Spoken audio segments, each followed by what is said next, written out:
It's a hard maybe, guys.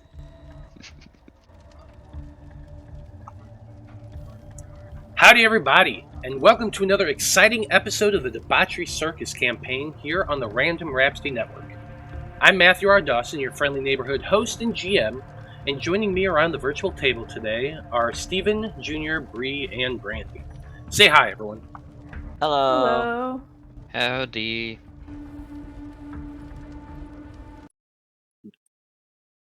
Okay. Now, don't forget we have our holiday one-shot, our Halloween one-shot, coming up here in a couple of weeks on Sunday, October the 23rd at 4 p.m. Central. We're doing a level 20 adventure called The Hunt for the Trask, and it'll be hosted by Kyle Thomas of the Fab Five. Also, Alyssa Egan and I will be playing in a special charity one-shot on Saturday, November 5th for Extra Life, which is an online grassroots movement working to save local kids through the power of play. We're actually going to be playing on the Bard Rock Cafe network for this event. But you can learn more about the stream and the charity and everything that's going on by going to our Twitter page, which is @random_Rhapsody. Okay. That should do it for the announcements. So join us as we dive into the world of Loroupa and continue on with the adventures of the Debauchery Circus. Oh.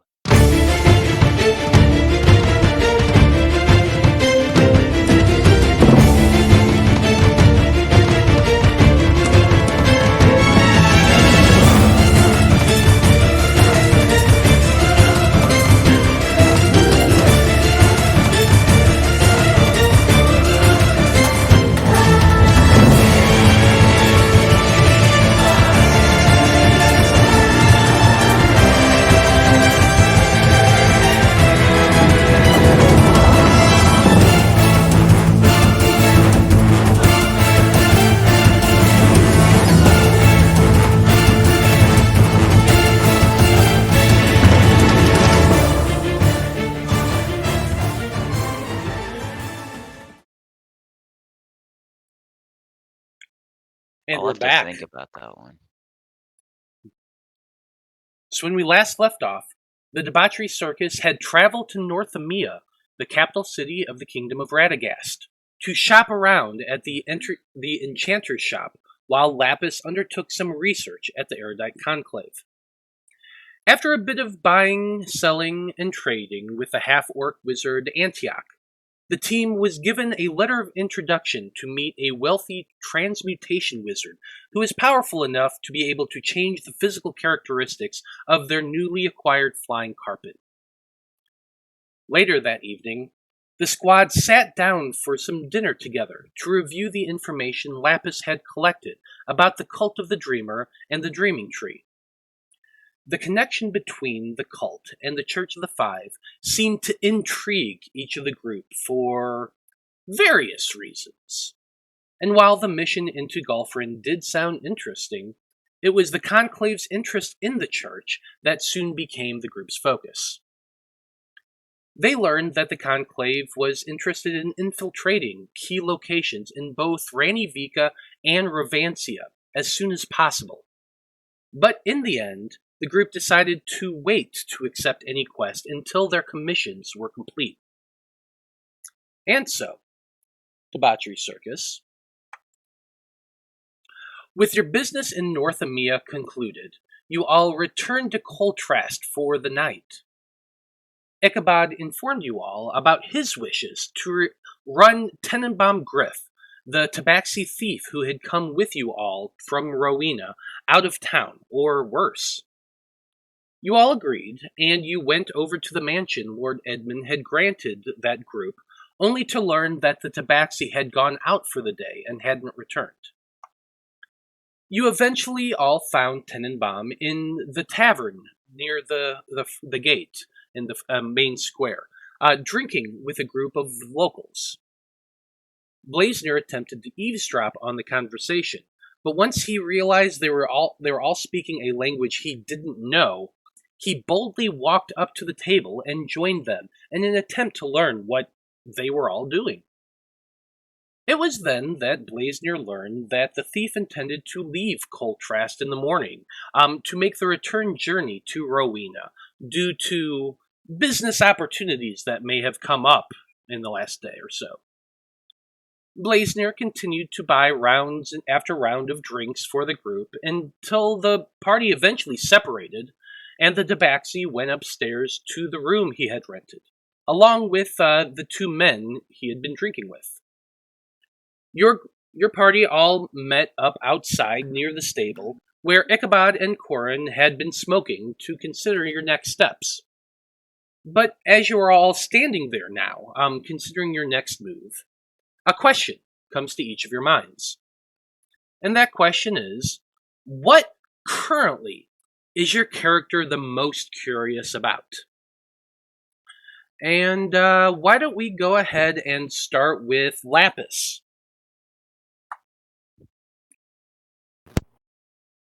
I think Lapis right now would be most curious about this shard stuck in her shell, considering, every so often it pulsates and, feels kind of weird. No, that's definitely true. You've never really spent some time trying to look into it or asked anybody about it, so that may be something worth looking into at some point. Ichabod, how about you? I think Ichabod is curious what his god is actually like, because I've learned that things are not the way that I have been taught. So, but this has been my purpose my whole life, so I'm like, I want to figure out the truth. Interesting. Yeah, well, like David Duchovny says, the truth is out there. I want to believe in Valorous, my savior. Like Brie Sharp says, I'm gonna kill Scully. Okay, Corin, how about you?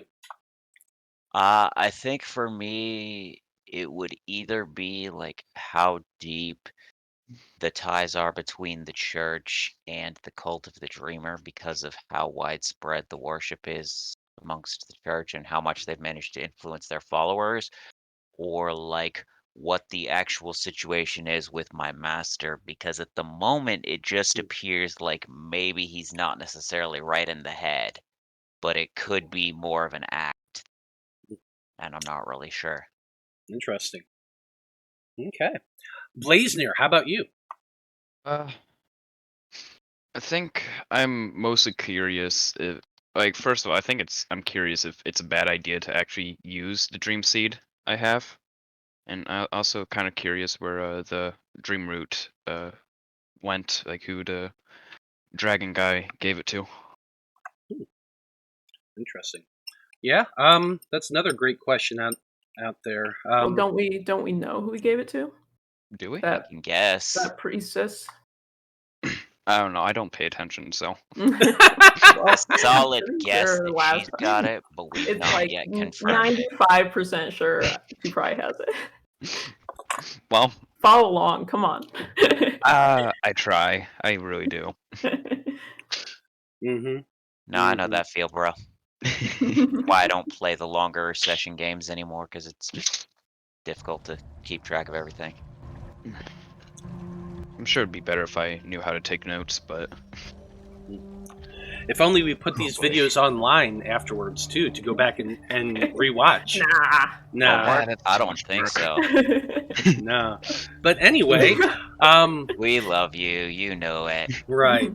Anywho, not your favorites anyway. Your group is currently all standing outside near the outer wall of the stable, which is attached to the side of the inn on the eastern side of the building, and looks like it was built on almost as an afterthought after the inn was originally built. Ichabod, you've been smoking your pipe for a while you watched the inn patrons slowly leave for the night. Corin, you had joined him after a little while, and you've been puffing along on that magical bubble pipe that you picked up in Northamia. Hell yeah. Yeah, we were giggling. Yeah. Not about to ruin these new lungs with actual pipe tobacco.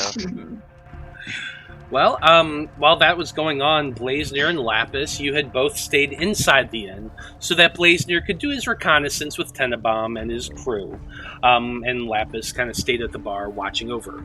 But But once the tabaxi and the two humans headed upstairs, you both had gone outside to regroup with the others as well. So that's really where you find yourselves now, grouped near the side of the building, which does give you all at least a little bit of vision of the town square all around you. It's probably about 1 a.m. at this point. You've been able to observe quite a few of the other patrons leaving in favor of heading towards their own beds for the night, and the sounds coming from the still illuminated building are muted and soft, as though the staff is in there, cleaning up for the night. So, Debauchery Circus, what are you wanting to do? Look, Ichabod, I'm going to say one more thing, and then I'll leave it alone. All right. Your biggest worry with this man is that he would make your son do things that are untoward. Yes? That's my biggest concern, but it's not my only one. Yes. Think about how strong your most defining trait to me, your willpower is. Do you really think any child of yours would allow anyone to make them do something they didn't truly wish to do in their heart? I think, I know you've known me as a man, but as a child, I'll tell you I was quite susceptible to influence. So I think that's true of my son as well. So you think little of him? No, I think very highly of him. He's the best person I ever met. But I think he could be persuaded to go on a wrong path, which he kind of already has done. And I think that this man would be taking advantage of him and has taken advantage of him. And it's for that reason alone that he should die. But in addition to that, he also works for a very powerful man that you, if you recall, did steal from. And who could pose a gigantic threat to us in this entire town. Tannenbaum's got to go. Well, as the two of them are talking about that, Corin and Ichabod, Lapis, Blaznir, what are your thoughts on this conversation? I don't know. Blaznir, ain't you got any opinions on the topic at hand? I have a few opinions. I mean, I don't like the Thieves Guild presence in this town. Yeah, but he's encouraging it. I mean, I don't believe it's technically my place to do anything about it, rather than just go to the guard, see what they do, or at the very least get get some sort of permission first, just so we're not. It's a lot of paperwork for us, I believe, if we just murk a man in his sleep.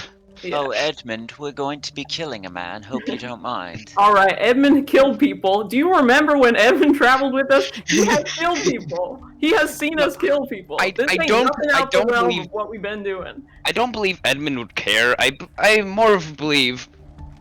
I believe that we should at least say something about it first. Just like, hey, we're I gonna be told you clearing I out would give this Thieves man. I would give this man the chance. Yeah. I will give him a chance to convince me that he's not going to be a problem. But I promise you, if I'm not convinced, I will be killing him. All right? No, and I do hope and pray that y'all would back me up in that situation. I will back you up in a fight. He says he's leaving. I want to give him a chance first before. Yeah. We just kill him. I mean, he could leave and still be a problem later on. I don't think that's all our problem solved if he's out of town. That's why I'm kind of indecisive right now. We can have a little word with him, but I say we kick his ass a little first so he knows what he's dealing with. But after that, I'd be willing to have a word, and I'd be willing to give him an opportunity. But that's all it is. I think that's a fine idea. That's better than just killing him right now. Lapis? Make sure he knows not to come back. Yeah. Lapis, are you good with this plan? I want to have your guys' support. Perhaps we could give him a stern walking to the gate and seeing him out, as friendly as we need to be and all, but at least give him a chance to show that he won't cause problems for us. All right. I agree To with be that. honest, we really have no way of telling, but But I mean, the moment he does cause problems, I mean, Yeah. obviously we've got to take care of it. Yeah, we got no way of telling other than our insight, and so that's why we're gonna give him a chance. That's why I say he needs to convince me. Yeah. I also do think if we're a bit too harsh on him, that might cause more problems for the. All right, now you're overthinking things. I have never had a problem arrive from being too harsh. Really? That's honestly surprising. No, I think. So, Sure, but. let's not overthink this, and let's not talk about it too much. I'd say we should just get in there and get to it. Sure. We're all somewhat on the same page, at least in the same book. Same chapter, even. Do you want a little bit of a boost before we go in there? I always will take a boost. Okay, well, because I rolled on my Spirit Tail menu last time, and I actually want to use this. Ooh, tell us a story, Blaznir. Yeah. Whisk me away into a world of fantasy. So, in mine and your Ichabod mind, you see just kind of a couple scenes of our group just traveling and being quite friendly, and it fills you with a little bit of warmth. And let's see how this works. Bardic Inspiration die plus charisma modifier. That is a d6. So we both get 5 temporary hit points. 5 temporary hit points. Yep, That's awful sweet. That's the tale of beloved friends. Yeah, tell us a little bit about how that works, Matthew. Yeah, I did. I was saying, me and Ichabod, we both have just a bunch of visions, just for like 5 seconds. It's like a story.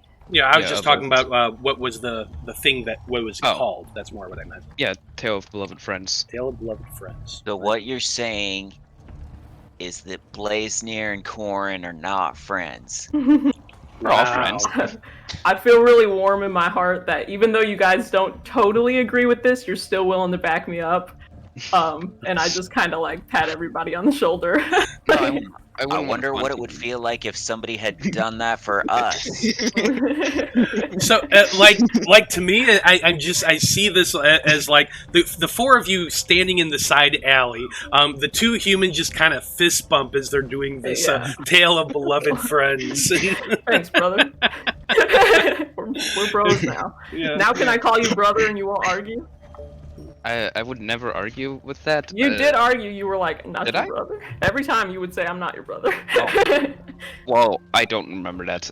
But I think you're my brother now. You know what? Sure. We're friends. Cool. Okay. Yeah. All right, let's go inside. Such an adorable scene. Yeah, that was really cute. But with that, you go walking around to the front of the building and step towards the doors.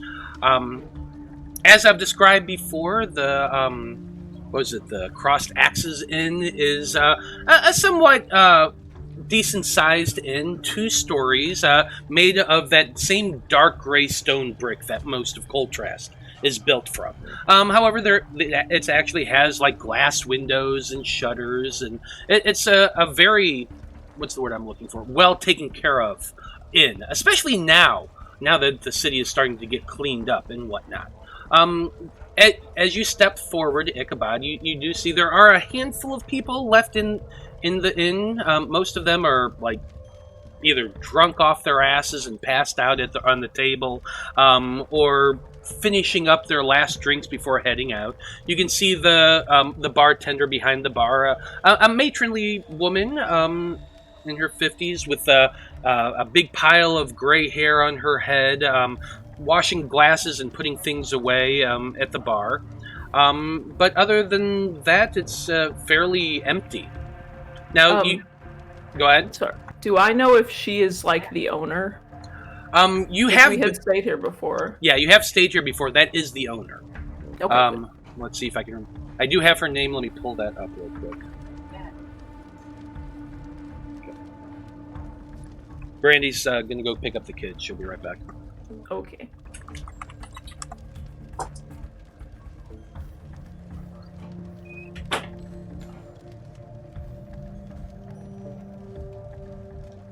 Yep. Her name is Geggy. Yeah, Geggy. Geggy. Geggy. What? Yeah, Wow. that's a really weird name. Not Geggy. like that. G-E-G-I. She is literally in my notes Maybe it's as Gigi. maybe it's G-G. G-E-G-I. I don't know. That's so weird. Sounds Geggy. better. We'll call Yeah. her Gigi. Gigi. Yeah, Gigi. Sure. Gigi. Anyway, she is an overweight human woman with gray hair piled up high on her head, and kind of that one of those no nonsense looks about her. Okay. Alright, we got a rapport with Gigi.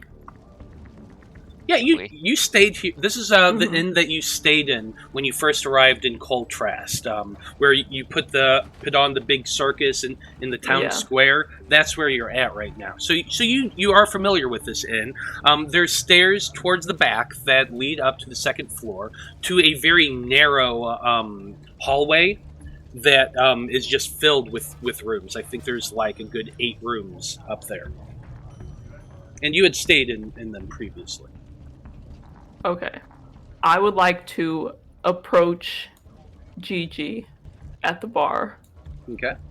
And I imagine the people around me are kind of drunk. They're kind of doing their own thing. Yeah, So I want to... there are 3 guys at the bar right now. All 3 of them are human. 2 of them look like villagers and are straight up Okay. passed out on the bar. Okay. So The last one is looks more of an adventurer type. He has split mail on and a cloak, and he's just finishing a mug of ale. Kind of glances up at you as you approach, but as you're face forward looking at Gigi, you're pretty much like he just glances at you, then looks down and kind of ignores you. Okay.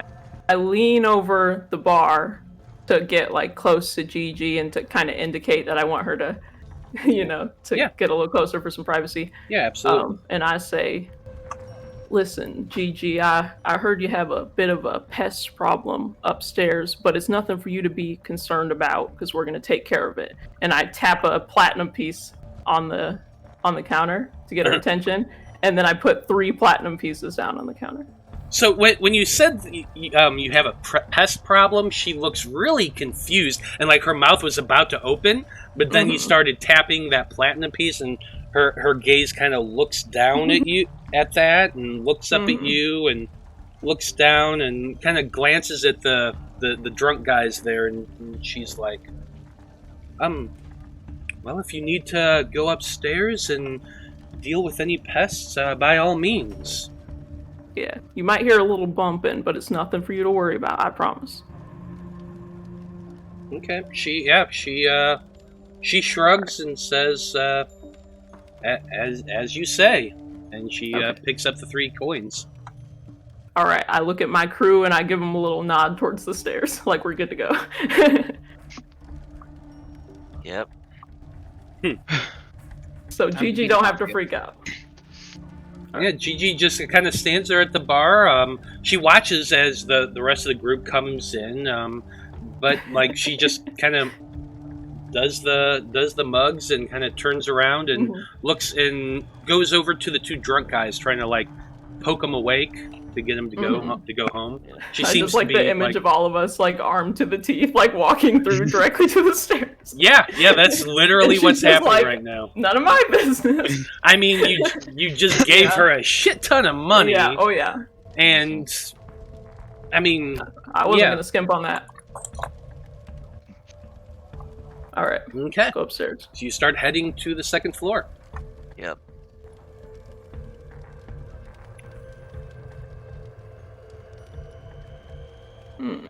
Oh man, I should have asked her what room he was in. Yeah, as you Wow. get to that 2nd floor, you look and you're like, oh yeah, there's a lot of rooms around here. 1, 2, 3, 4, 5, 6, 7, 8, 9, 10, 11. There's a total of 12 rooms upstairs on the 2nd floor. So there's a lot of different places. Now, as you go upstairs and look around, the long hallway goes down, and you can see there's 3 doors along these sides, 2 to your right and 1 to your left, and then the hallway L's and goes off to the left. So I've seen Tenenbaum up close several times. Have I seen like his weapon? You have never seen a weapon on him. I've described him many times as he's a naked hair tabaxi that's usually wearing a cloak, which has always kind of been drawn about around him. Actually, no, there was a point that you did remember. There was a point that you did see him have a crossbow in his hand. I remember. As you all came out, he was standing against the wall holding a crossbow. You could do the cloak. Yeah, I was going to say, if he's got a signature cloak that he's often wearing, and I saw him earlier in the bar, so I presume I know if he's wearing it or not. He was wearing the same cloak, yes. I'll locate object on his cloak. Okay.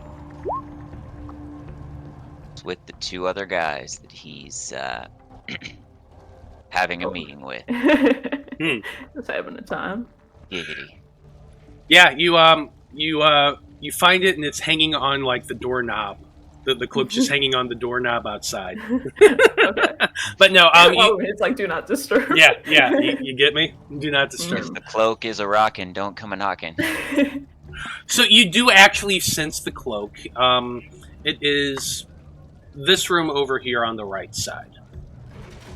This one? Spell I have is Yes, fire. that one right there. You basically, as you're walking, you passed 1, 2, 3 doors, 2 on your right, 1 on your left. There's a hallway that goes down that way. There's a hallway that goes down there. You can kind of see all this as you're walking around. But once I get an inkling of where the cloak is, I probably would stop because I'm not that stealthy. Although I'm not wearing my heavy armor right now. But you're not wearing your heavy armor right now? Because it's in the shop. That's right. So, just so to give you a reference point, where I pinged right there, to your right through the wall there, because I think it can see through walls. Let me see here.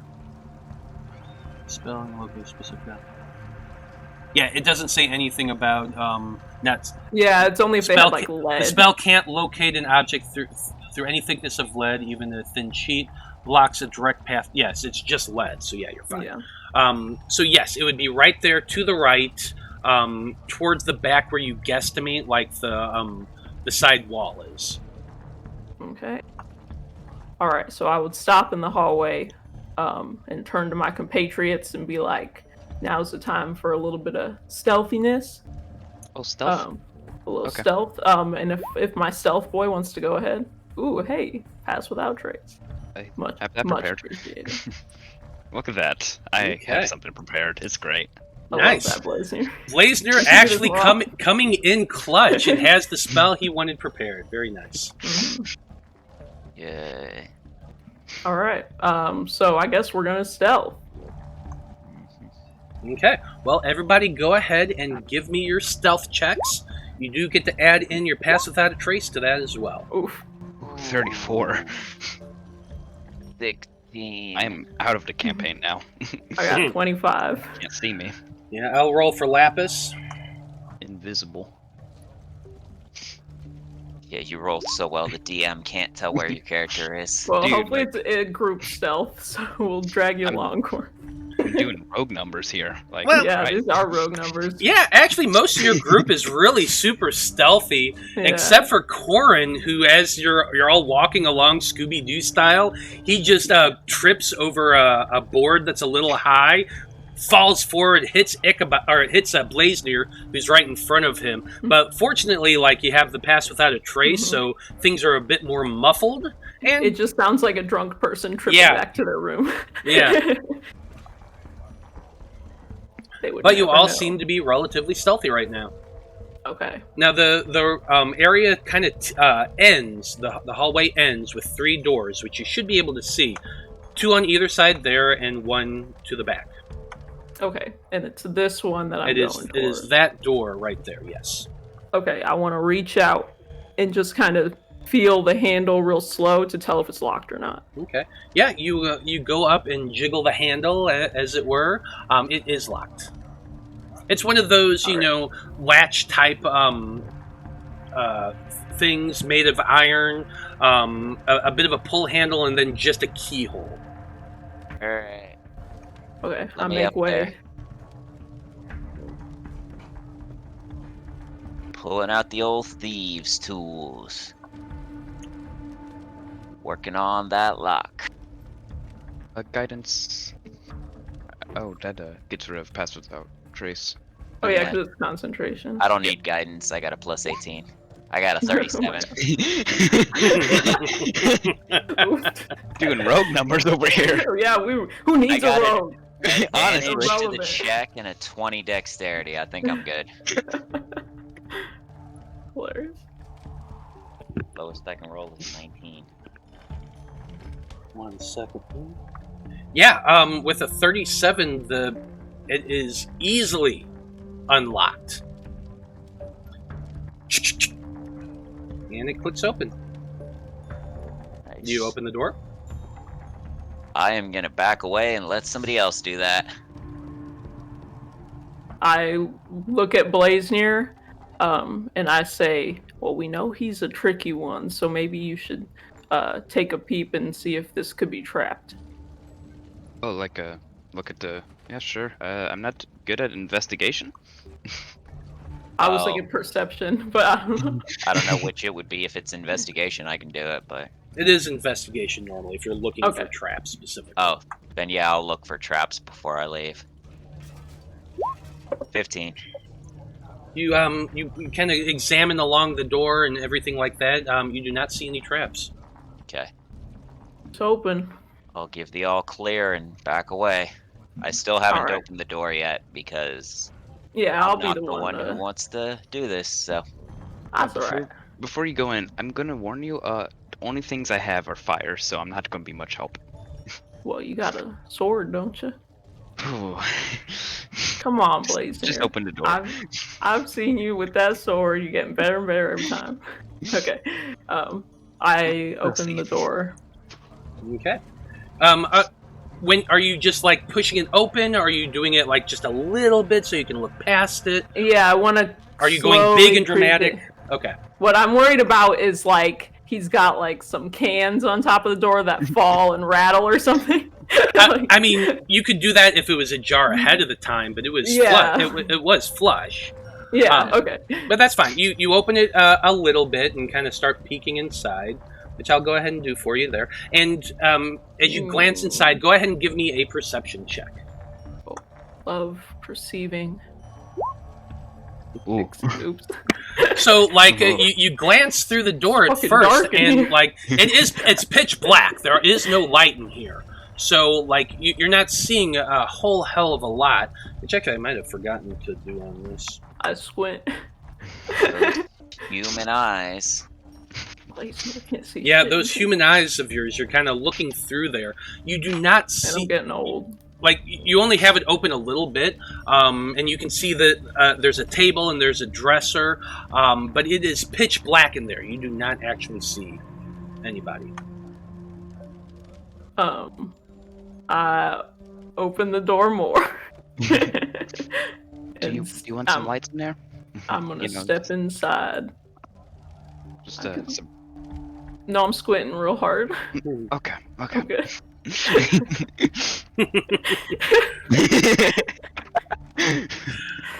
Not yet. Yeah, Soon, though. well, Soon. you're gonna go ahead and step on inside? Oh yeah, I'll just take whatever. Yeah, Whatever absolutely. happens. Well, I would. There we go. There we go. So you open the door and you step inside.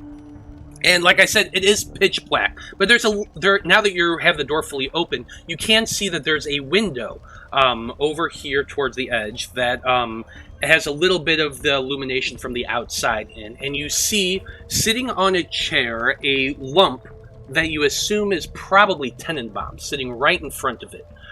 It's hard to make out exactly. The bed itself is completely empty. It looks like it hasn't even been disturbed. He's sitting there on a chair, and it appears that there's a crossbow in his hand. Now you step inside. You step inside, and the moment you do, you hear this loud, piercing shriek. This huge, loud of blast of alarm which the tabaxi immediately jumps as he's sitting there. He was asleep on the chair, but the alarm spell was also placed down on the door, and at the moment you stepped inside, it woke him up. And he... Do we still get surprise because he's just woken up? No, you absolutely do not get a surprise. He jumps and he looks, and like he's looking around, and his eyes immediately lock onto yours, and he pulls the crossbow up, and has it pointed at you, and he's like, oh, what? And he looks, and you, what are you doing here? I ain't gonna talk to this guy. I just whip him. I whip him. Okay, then roll for initiative. Fuck him. Uh-oh. I want to know I'm here for business. Oh, hell yeah. My initiative says I'm here for business. Holy crap, you beat me. I'm ready to kick ass right now. Impressive. Yeah. I'm ready. You rolled under a 20. Wow. It's impossible. Yeah, I rolled a 4, so...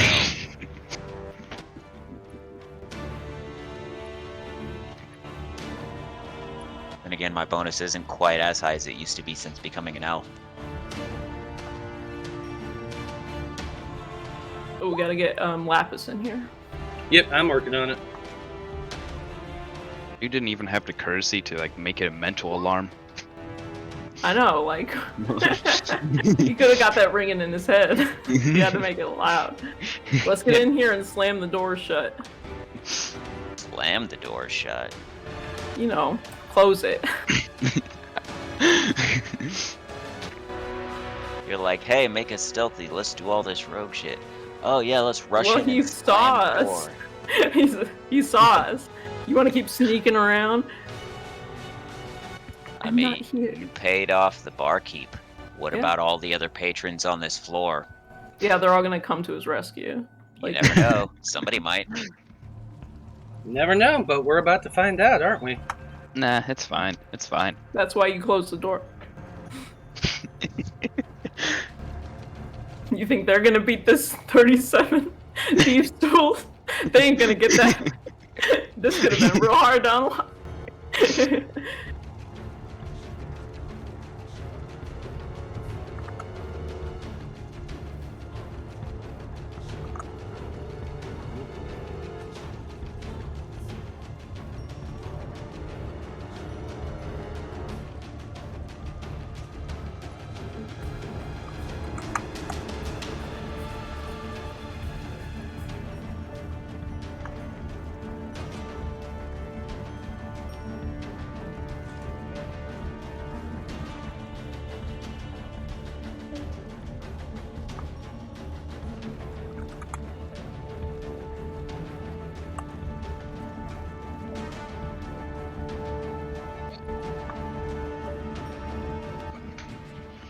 Lord, we waiting.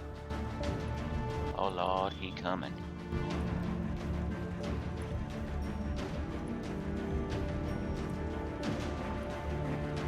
Well, the gods have spoken, and it looks like, Ichabod, you're up first.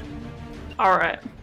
So I pull out my whip and I rear it back, and as I do, I'm gonna use my bonus action for the Wrathful Smite. So it gets all wrapped in this red rage energy, and I'm gonna whip him. Whip it good. So 25. 25 will hit. He takes 9 damage, plus an additional d6, plus an additional 5, 14 damage, and he needs to make a wisdom saving throw. Okay.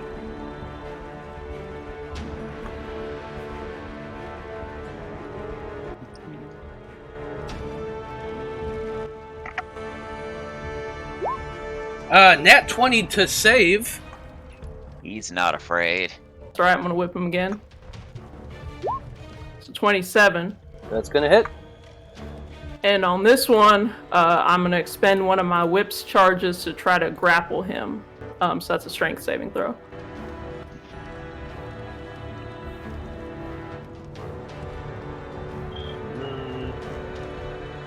Okay, 1 second here. And damage again. Oh, I could also just pump in a smite in there for funsies. Yeah, but Are that'll you? burn another spell slot. Yeah, I got so many spell slots, and I want to kill this guy. So, Well, that's a failure. okay, so he's grappled, and he takes an additional 7 radiant damage. Okay. And he just howls in pain as he's whipped twice. Like he just shrieks as loud And as he's he can. wrapped in it, and I was like, well, I thought you would have liked this, since this is one of them Dreamer followers, you know. I heard them and your boss were pretty tight. And like he has a moment to reply. He's like, "What the hell are you talking about?" I guess he doesn't know as much as I thought he did. He looks extremely confused right now. Okay, is that it for your turn, Ichabod? I'm gonna move a little closer to him, like right up on him, and then I'm gonna let my friends get in here. End of my turn. Okay. With that, next turn, Blaznir, you have a really high passive perception, don't you? Yeah. What is that? 28. 28, yeah. You would definitely be able to hear this. From down the hall, past where Lapis is, you hear a door open, and you hear a voice calling out, hello? And that's it. Go back to sleep. Corin, it's your turn. I'm gonna 5, 10, 15, 20 here, although I can't see the room for some reason. At all? I could see it slightly, I guess. Hold on. Dim. Yeah, it's kind of dimly lit. But you have night, like dark vision, right? And that's what I'm Yes. looking for. That's why the dark vision isn't on. Yes, What it is does. it? 60 feet? Sure do. There you go. Now you should be able to Thank see. you. Cool. Jedi Slayer 420 is in chat right now saying, "Whip to the face is not an ideal way to wake up." Well, shouldn't have been a bastard. Look, he's a little bit testy right now. He feels that you are leading his son down the wrong path and is trying to send a message to you. Corin, you don't have to explain it to him. Now show him what you're all about. Not creating unnecessary issues. Mm-hmm. All right. Well, we can have a talk with him once he lays down his arms and shows he isn't going to be fighting us. Jedi Slayer 420 is also saying, "Check your perspective. You are the inglorious bastards here."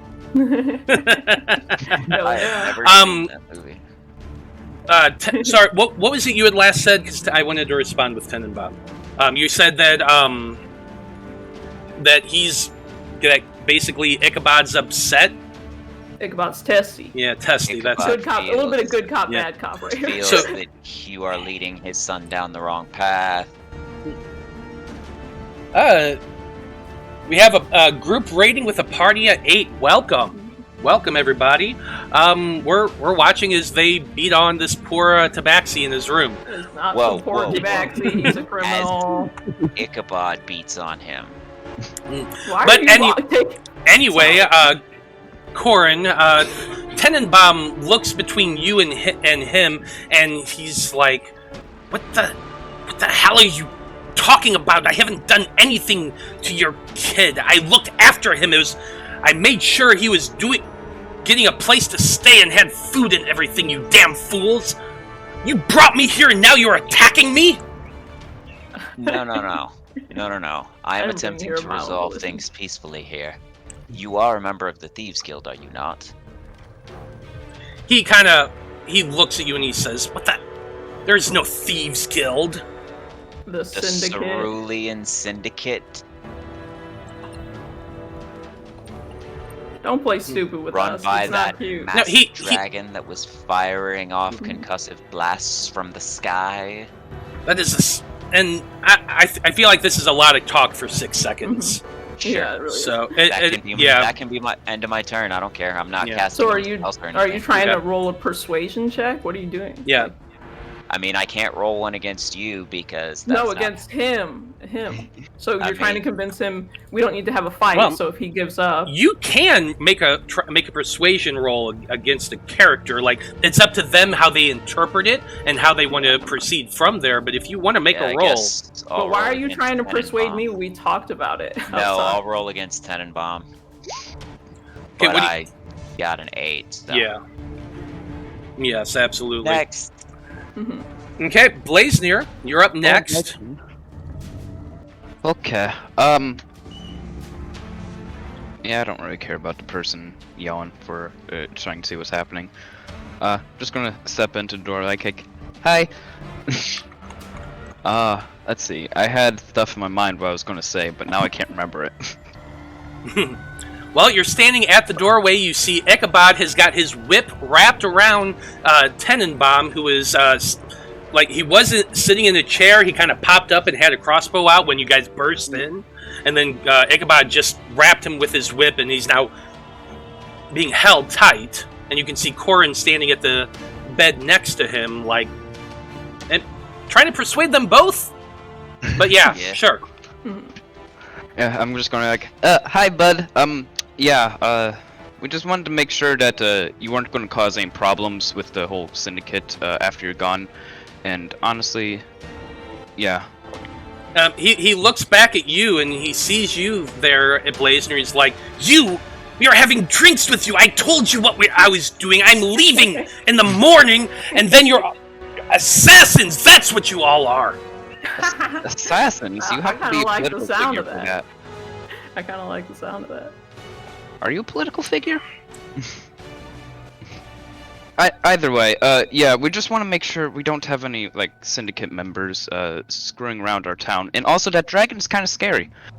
So, You keep saying a dragon this, a dragon that. We have nothing to do with dragons. well, that dragon was the, leader of You're not convincing me, Smack. Tenenbaum. Can I roll I know that insight you on know. What's that? Can I roll insight on that? Sure, absolutely. 14. Like, he's really hard to read with a 14, but he genuinely right now in this moment looks extremely confused. I don't want confusion. I want fear. So I'm gonna kick this guy's ass until he shows me fear. Either way, bud, you just convince Ichabod that you're not going to cause problems, please. Yeah, convince me. You've convinced I'm me. a pretty notorious hard ass. Okay. Well, is that it for your turn, Blaznir?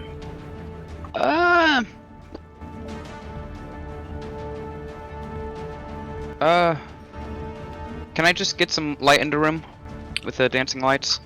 You can certainly do so. Okay, yeah, I'll cast dancing lights just to get some light in the room. Y'all are gonna regret not attacking us. Tell you what. There you go. There's some dancing lights. Look, just because one has buns of steel does not necessitate that one is always a hard ass. But it's true Okay. in my case. Well, after that, it's another person who's staying at the inn. They open the door as well because they're hearing a lot of yelling, like the yell for assassins, and all of your conversation is pretty loud right now. And another person steps out from their doorway and he's like, "Hey, what's going on down there?" But then they see Lapis, like this big, gigantic turtle, She's just like our standing in the hallway between you all, and like that's kind of imposing as well. So they're just gonna go ahead and stop. Now, as for the next person's turn, this is one of the people who went to bed that was drinking with Tenenbaum. And he's going to get up after hearing that loud commotion. He's going to come to the door. And he's listening in on it. He's preparing himself. I told you He's so. waiting for word. I And told if so.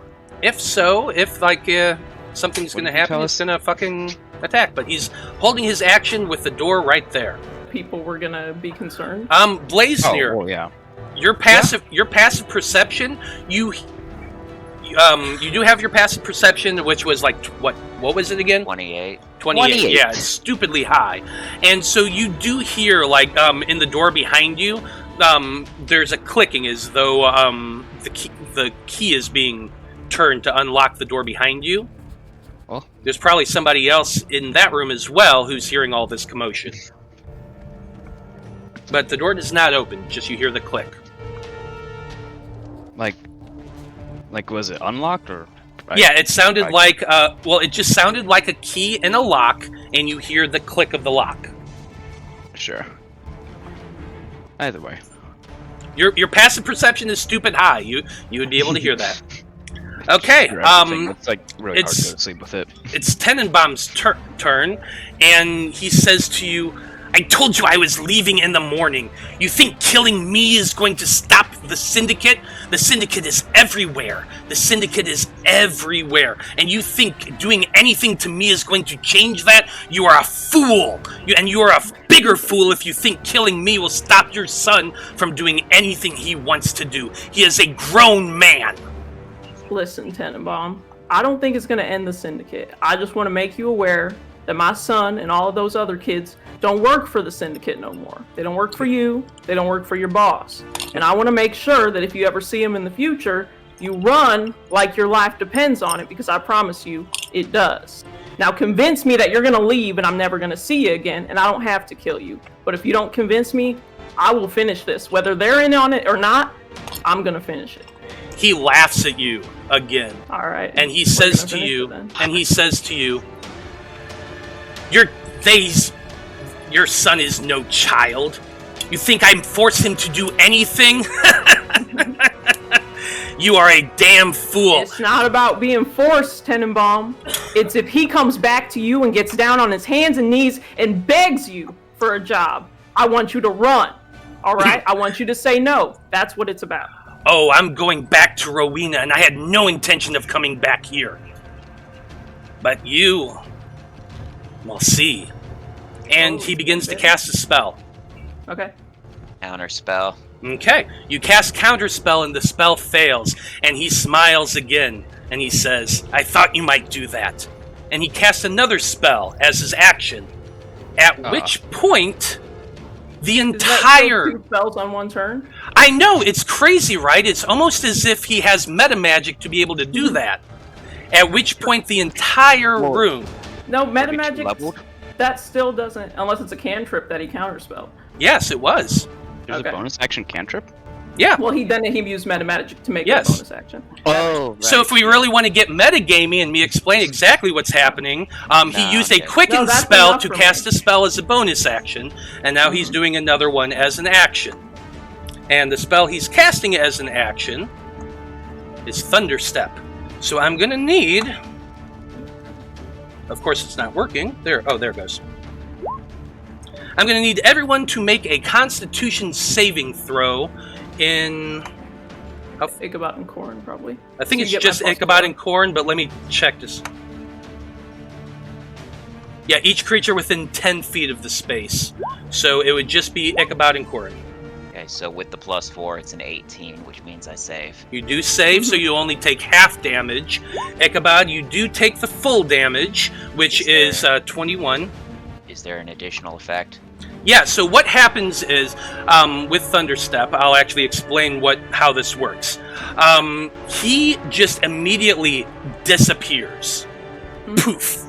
And the moment he does, an explosion of thunderous force just blows out from where he was standing, hitting all of you. You, Corin, you saved, so you only take half the damage. On the successful one, you take the full.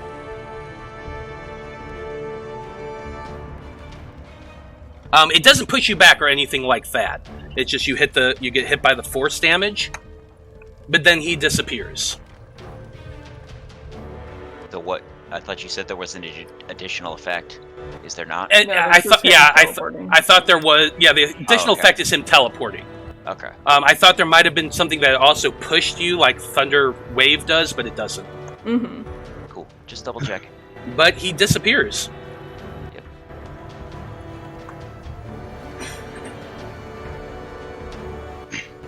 Slightly injured, and I definitely have the "I told you so" face on. Why is that? I told you so, though. Like, we just talked about it. Like, I told you it wasn't a good idea. I told you that other people were gonna, pay attention from the other rooms because you From just there. paid off the bartender.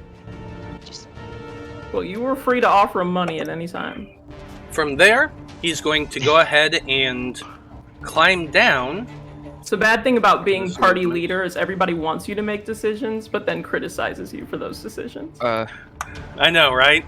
I know. It's like you guys just agreed to do this, and then you spend the whole time going, "Well, I told you so." It's like, what? Why did I even talk to you guys? Feline movement. I don't force remember fine me with it. ever saying anything about actually agreeing to take an active role. I just said I was And going he's to stop gonna go trying ahead to convince you and otherwise hide. because I knew that you weren't going to be persuaded Yeah, otherwise. but you said that you were gonna back me up. Did I?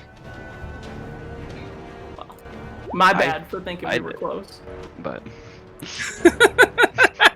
Okay, well, with that, Tenenbaum is gone. I imagine that boom, the thunder, like it didn't push either of you back, but I imagine that the window, which was right here, just shattered outward from the force of that. And at that point, he's gone. Next thing, Blaznir, you do hear another lock being unlocked from further down the hall. sure. My question was, do they also make a boom when they, wherever they appear with Thunderstep? No, it's just when they go. It's just when they go. But it does make a boom that's heard 300 feet away. I will point it out. So all of your ears are probably ringing from that. No, I just wanted to make sure that I couldn't there wasn't a chance I could try to listen and see if there was a boom somewhere else. Yeah, no, unfortunately not. It does not say it does it when you teleports. It's just when you teleport away. Well, in that case, I can't. But it is Lapis's turn at the bottom of the order, so hold on 1 second. We are still technically in order unless you tell me otherwise. So, Lapis, you did just hear this big boom come up from the room where all your friends had gone. You do see at least one commoner, just a kind of poncy-looking man wearing a nightgown and one of those big stocking caps, because that's funny to me. Kind of just looking out at you, but other than that, that's kind of it. What are you wanting to do? Okay, so I know Lapis knows what's going on, but me as a player knows nothing because I was out. you were out. So we what? Went in the room. I kind of pieced together a little bit. We went in the room and an alarm went off. He was sitting by the window with a crossbow, but he was asleep, and then he flipped around. I whipped him. Everybody else tried to be like, listen, we don't have to fight, and didn't really do anything. And then he cast Thunderstep. I don't think he was actually asleep. Well, he said he was asleep. No, he was definitely asleep. But He was like, Yeah. So as you all know, I tend to roll everything when I'm deciding what's going to happen. So Blaznir drinking with him, he did kind of roll low, and he ended up being at least drunk enough that he fell asleep. But he saw Blaznir being there was suspicious enough that he was he thought something might be going on, so he took precautions, but then fell asleep while waiting. And that's when you all burst in, is when he was passed out. But the alarm is enough to rouse him, because he wasn't that drunk.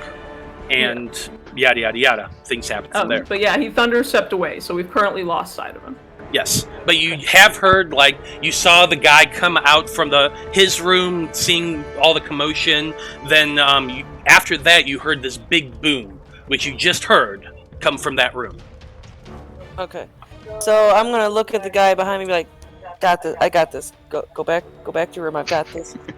And I'm gonna walk up to Blaznir and them, and okay. So what now, guys? I'm gonna peek in and see an empty room. Like so yeah. What's going on now?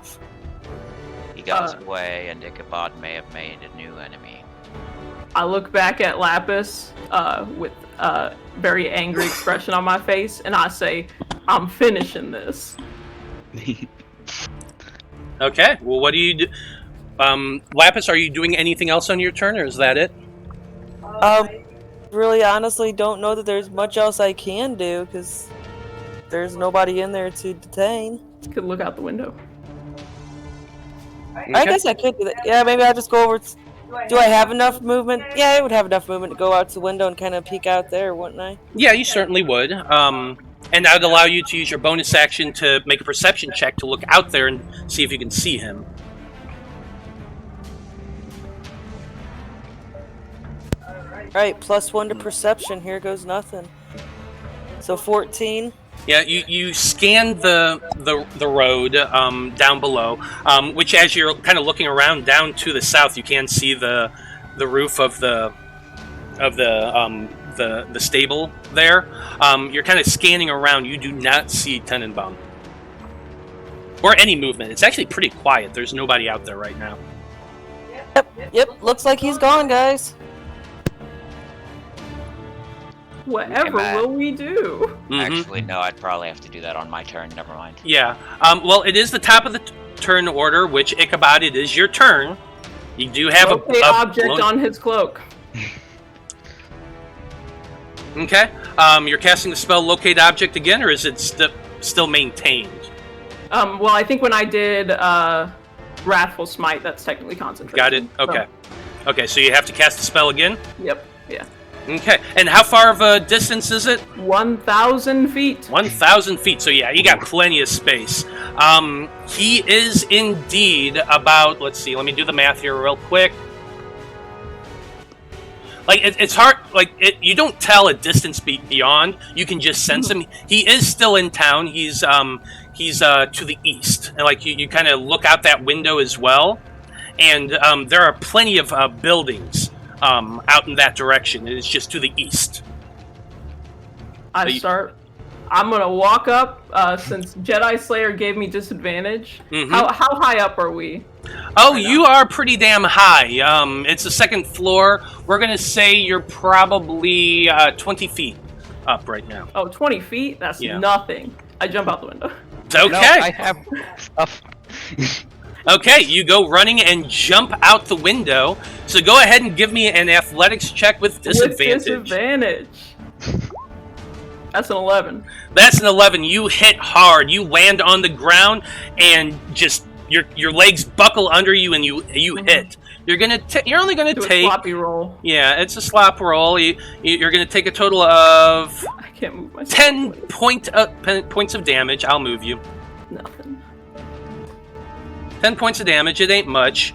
You're gonna land right about there, 20 feet down. You definitely sprained an ankle from that, but it's not enough to break your legs. I'm getting old. Old. Too old for this. I'm just gonna start walking in the direction that he has gone. Okay. So I go however far with my speed I can go. If you're using your action to move, you can probably get an extra 30 feet plus the you just jumped 5 foot. So let's say you're sitting at. Well, you also lost half your movement from laying prone. So let's just call it 45 feet. I'm down with that. Okay. You're 45 feet walking in that direction. Mm-hmm. So I feel like at this point we're kind of out of initiative because just from a mathematical standpoint, he's a tabaxi. He's fast. He can definitely outpace you at the movement you are right now. But you have the thing on him. So you can keep following him. Ichabod's doing a leisurely power walk. Okay.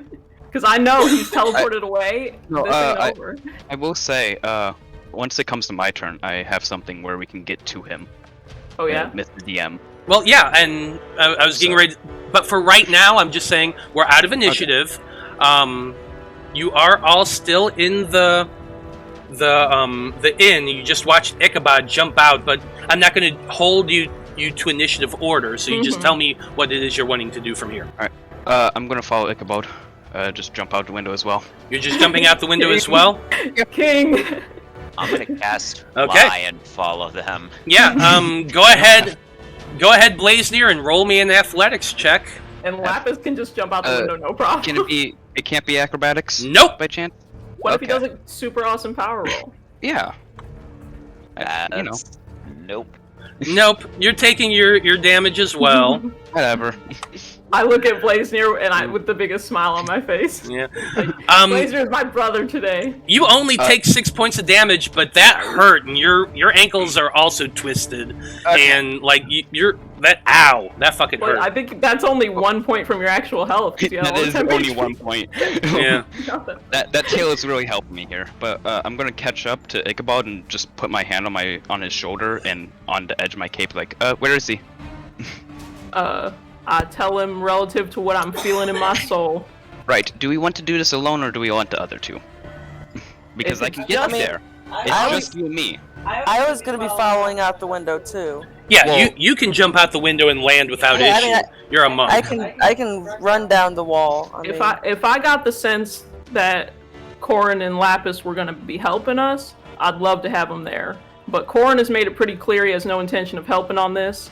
And I think if it's just Tenenbaum, we could take him out. If it's more than that, we might be running for our That is- lives. That is the problem.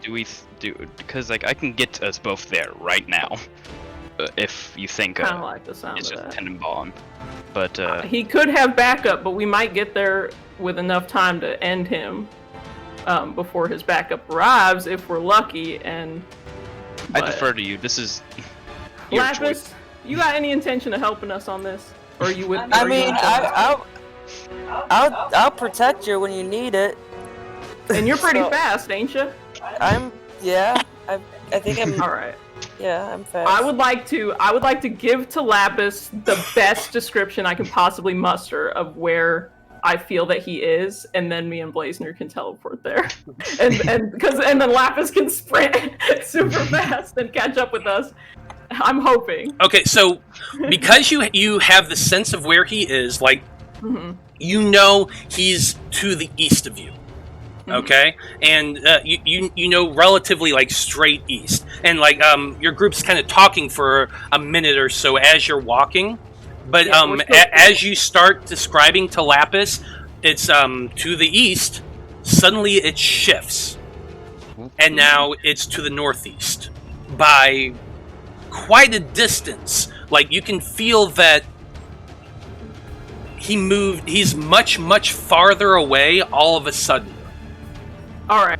Tell Lapis it's to the northeast. Sprint as fast as you can. Me and Blaznir are going. Wish us best. Wish us best. You know, we might die, but Okay. I'll be willing to flee if it starts getting bad for us. But if he's teleporting that fast, I doubt if he has any allies that they're keeping up with him. Yeah, I will say, I don't really like this idea, but I'm gonna do it anyway because Blaznir, I'll protect you with my life. I think the alcohol from last night kicked or Nice. this Okay. night. kicked Let's in. go. So- Let's go. So what are you doing, Ichabod or Blaznir? I'm gonna use the Cape of the Mountebank and cast Dimension Door to 500 feet or however far Ichabod, like just general direction in a distance Ichabod tells me. Yeah, because you tell me I get a bit of a distance on it, so roughly around there. Okay, so you're gonna teleport 500 feet into the northeast. Well, because you were describing to me like so it feels like he's pretty far. No, So I'm whatever- getting it. I understand what you're saying. Let me just pull up the map here real quick. So if I can take a lucky guess, you know. an Yeah, that's educated guess. that's kind of what you're doing here, because it's not like you know you have the sense of where it is. You can explain to him 500 feet to the northeast, and you do know Coltrast relatively. So here's that map. It's that old hand-drawn one that I did a long time ago. If you I look love it. if you look at that little triangle on the right side, that's where that's it was about right there where the inn was. You know that to the northeast is right over there in that area. So, and Blaznir, I believe you don't need like a line of sight. You just have to know the area. So I can also just say direction, distance. With the mentor. Yeah, but you still have to like make sure you're not teleporting into a wall or anything like that. So you have to have at least a vague notion of where you're at. So this is what I want from you. I want you, Blaznir, to roll me a D100. D100. 20. 20. That's either really good or really bad. Okay, so you grab onto Ichabod, and that smell of brimstone just kind of wraps around the both of you. I'm going to put on that demon mask. You're also grabbing the demon mask and putting it on. Absolutely. Yep. Maybe it's like, remember the Kabuki mask I bought at the Anime Con? Kind of like that thing? Yeah. I dig it. You put that on, you grab onto Ichabod. The smell of brimstone begins wafting around the both of you. From an outside perspective, Lapis and Corin, you just watch as this dark smoke kind of swirls around the two of them, and then poof, they disappear. And Lapis looks over at Corin, and go ahead and say your line, Lapis. What you just typed. Good thing we discussed where to rendezvous should everything go horribly wrong. Good thing we literally have a house in this town. But anyway, you go poof, and what you're rolling is to remember an area around there, because this is an area you didn't spend a lot of time in, but Blaznir, you have said on multiple occasions that you've just gone out and explored Coltrast, so you have a much better chance. So you poof, and you arrive on a street in a much more slummier area of Coltrast. It's halfway between the wooden wall and the main street where you're actually at. And it's a very run-down, ramshackle area. Less brick here, much more just like wooden houses that have been built kind of haphazardly and sloppily. The roads in this area are covered in mud. It's definitely much more of a poor neighborhood that you've transported into. Go ahead, Ichabod, and give me a perception check. But I can still sense the general direction. So you're right now. You're trying to coordinate. Oops. I accidentally rolled with disadvantage still, but 16. Yeah. 16. Okay, you're sensing out there, and you think you're sensing that cloak is basically a little more north than east. And you can definitely tell it's farther ahead. Distance is very hard to judge, obviously, but you know you're closer than where you were a few minutes ago. So you definitely think you're along a good path. I just want to dash in that direction. Okay, you start running as hard as you can in that direction. Blaznir, you following? Yeah. And as a bonus action, I'm gonna roll again on my spirit table. Okay. Nice. 4. I rolled a real dice because that's cool. Okay. Lapis, Corin, when you see Ichabod and Blaznir disappear, what are you planning on doing? If Lapis starts going in a particular direction that she was told by Ichabod, I'm just going to fly and follow her. It's useful. That's... Okay. So, they did tell you northeast. So you start heading off in that direction. Sure. Yeah, and you got a fly speed of 60, right? With the fly spell? That's what it is, yes. Nice. So you could probably even keep up with Lapis almost. Not quite, almost. Not quite, but almost. Well, I mean, I do have the advantage that she's got to go, through the streets and stuff, and I can just go straight overhead. Yeah, this is true. I mean, I get it. My speed's 50. Yeah, I know. That's what I'm saying. You're much faster than he is. Oh, I thought they just said his flight speed is 60. It is. Yeah. Oh, it's 60. Yeah. Oh, I'm actually a little bit faster. You're a little bit faster. My bad. That's cool. Yeah, because that's what I was gonna say. I thought 60 is larger than 50. No, I was thinking 60 as your base running speed. Mm-hmm. That's what I was. So yeah, you're absolutely right. Okay, so Lapis running in that direction. Corin, you're flying overhead, keeping watch. Go ahead, Lapis, give me a survival check. Go Lapis. Oops. 8. Trips. Trips over a rock. Okay. And actually, Ichabod, you go ahead and give me one as well. I hate surviving. Yeah. Lapis, with your... Yeah, Hate it.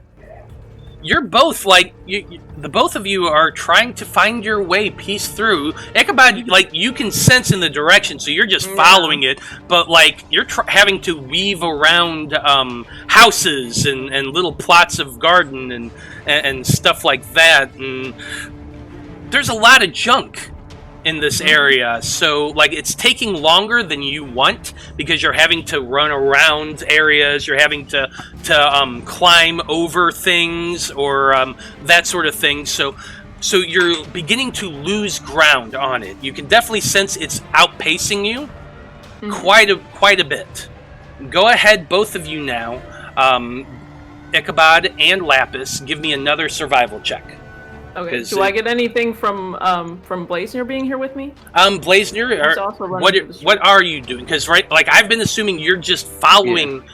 How is he going to help you follow the sense? Well, you're talking about survival is like shit in the street. That's like it's paths and stuff. So if I'm pointing out where it is, he might be able to be like, oh, there's a shortcut over here. You know. Okay. Yeah. You know what? I'll allow it. Go ahead and roll it with advantage. Okay, so I got a 20 for mine, by the way.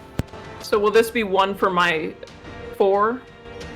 Like roll once for that one and then roll with advantage? No, we're past that. Just go ahead and roll once more with advantage. All right, Blaznir, what's your survival? It's probably better than yours. Yeah, probably. But I'm pointing out you are leading the way with the spell. 15 is better. Yeah, 15 is a lot better. And with Blaznir pointing out ways to scurry because he transforms into an animal a lot. He's used to looking for those side paths and those hidden ways that you're not. Can you turn into a horse real quick? I can turn into a giant bird. I feel like you should be. Well, actually, a giant bird would be pretty sweet too. I'm gonna be real with you. Why did we do this before? Well, you didn't ask before. Yeah, you're right. I'm not too smart. Do you want me to? It would cost it'd probably cost a spell slot.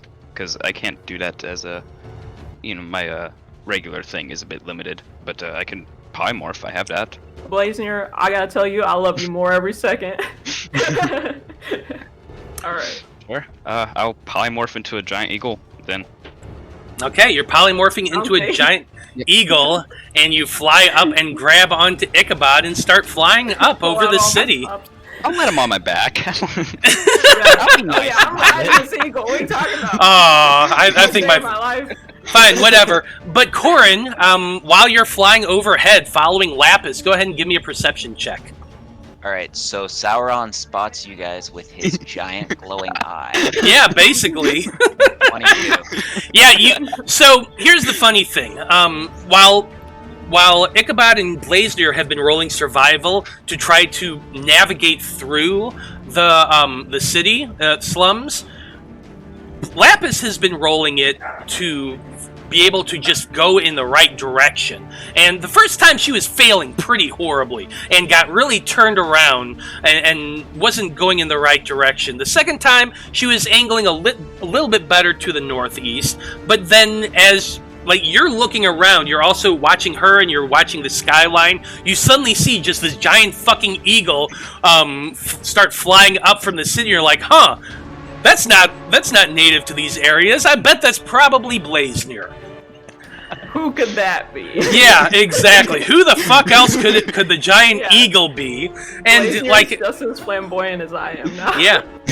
Yeah, it's not hard to guess. And so you're like, oh shit. Lapis has not been going the right direction. So you can call down to her and say, hey, I just saw them. They're going this way. Yeah. And this is actually going to make things a little bit easier for you. Nice. Sweet.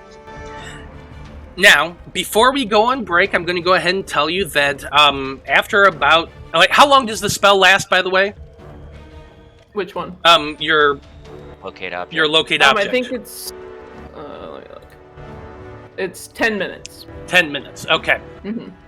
So for the 10 minutes, you're continuing on. Like, you've been going for a little ways after that teleport. You went for a few minutes, and then, so at the end of your spell, you're flying up overhead, and you notice for like the last minute of the spell that he had stopped. And you're starting to narrow in, and you're pretty sure it's one particular street, one of the buildings on the northern side of that street. You're not sure exactly which one, but you know now the area, and the spell has stopped. He stopped and was there for a minute, right at the edge, the end of your spell. So I'll warn Blaznir that he may have gotten where he was going, which could be with those Thief Guild people that he was, cohorting with. A call. Caw. That's a good bird. I start stretching it. Yep. So now you know, you're pretty sure it's that street. You're going to head down in that direction, and we're going to pick up from there when we come back from break. So stay tuned, everybody. We should be back in about 10 minutes, and we'll see exactly what Ichabod and Blaznir do once they find the house where Tenenbaum is hiding.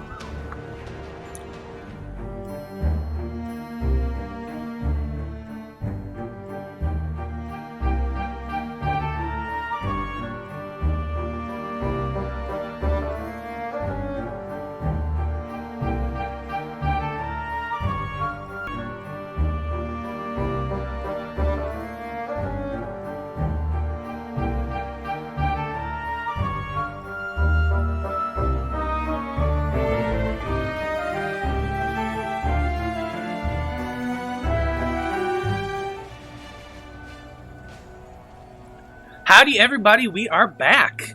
And when we last left off, the Debauchery Circus attempted to have some words with the Cerulean Syndicate member Tenenbaum, who has been training all of the kids, including Ichabod's son, as a thief. He escaped through some intelligent magic and has been running the fuck away ever since.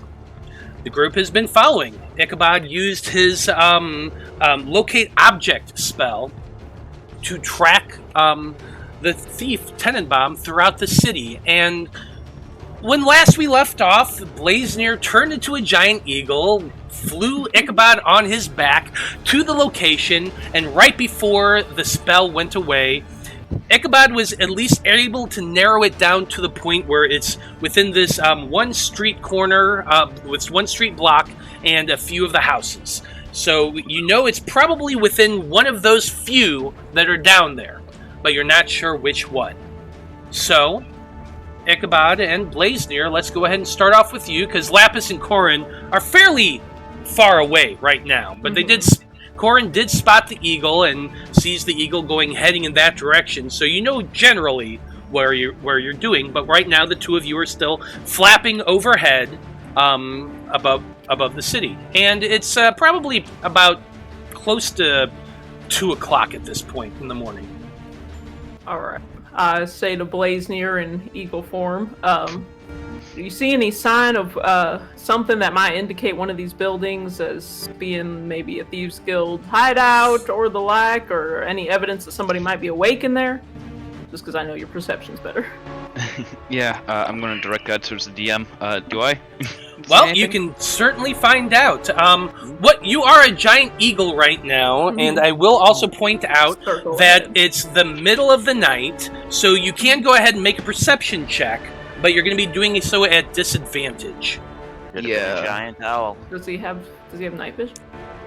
Not as an eagle, and not as himself either. I need to find the stats of a giant eagle because I polymorph, not wild shape. Let me give you that real quick.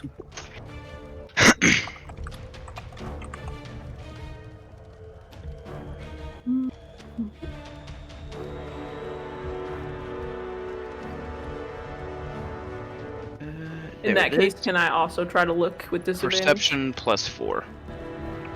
And yes, you can, Ichabod. Yeah, I'm mainly looking for like lights that are on, maybe. Okay. That's an 18. That's a 13. I will also let you know that you do have,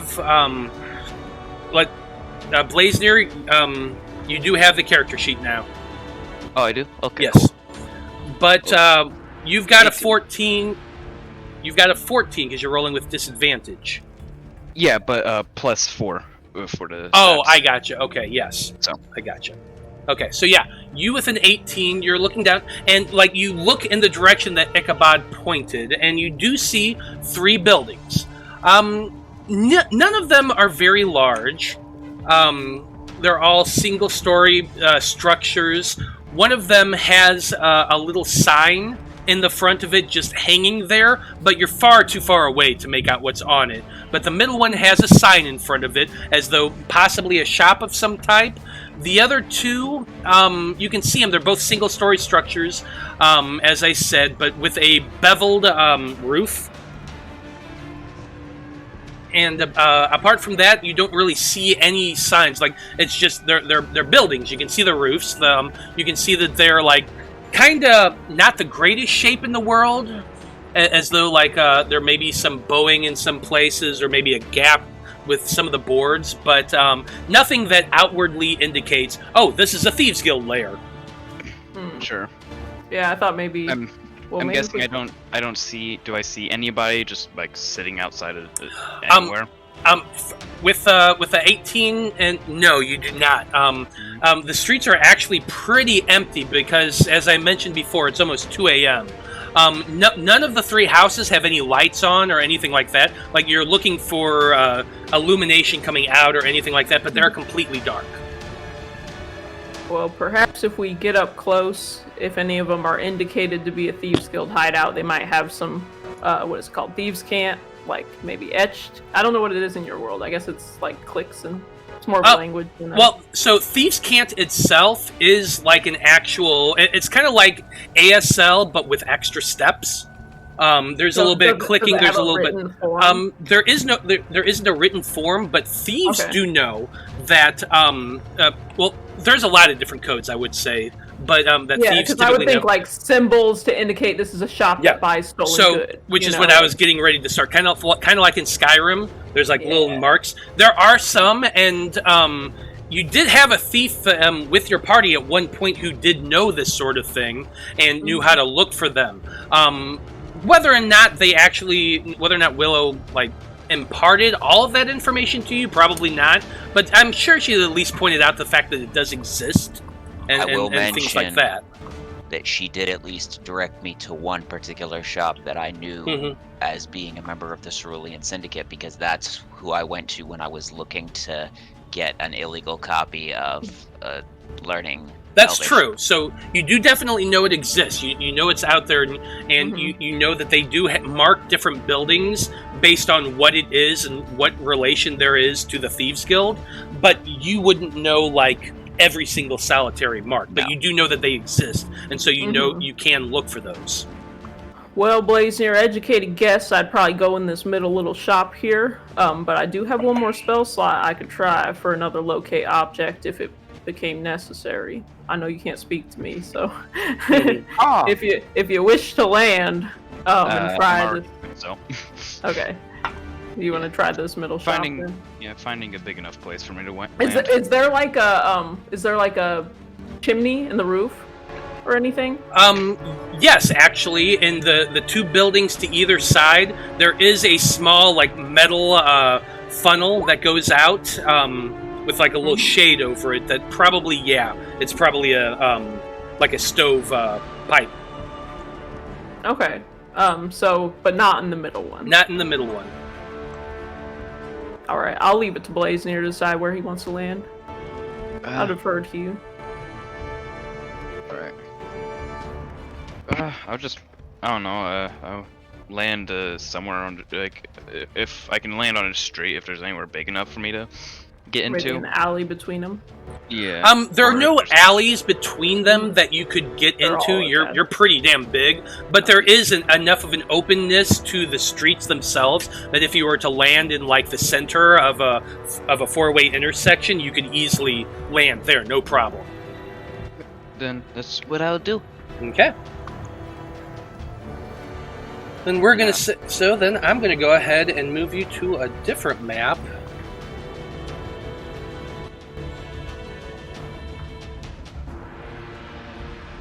And I'm gonna put the other two there for just so you know what's going on.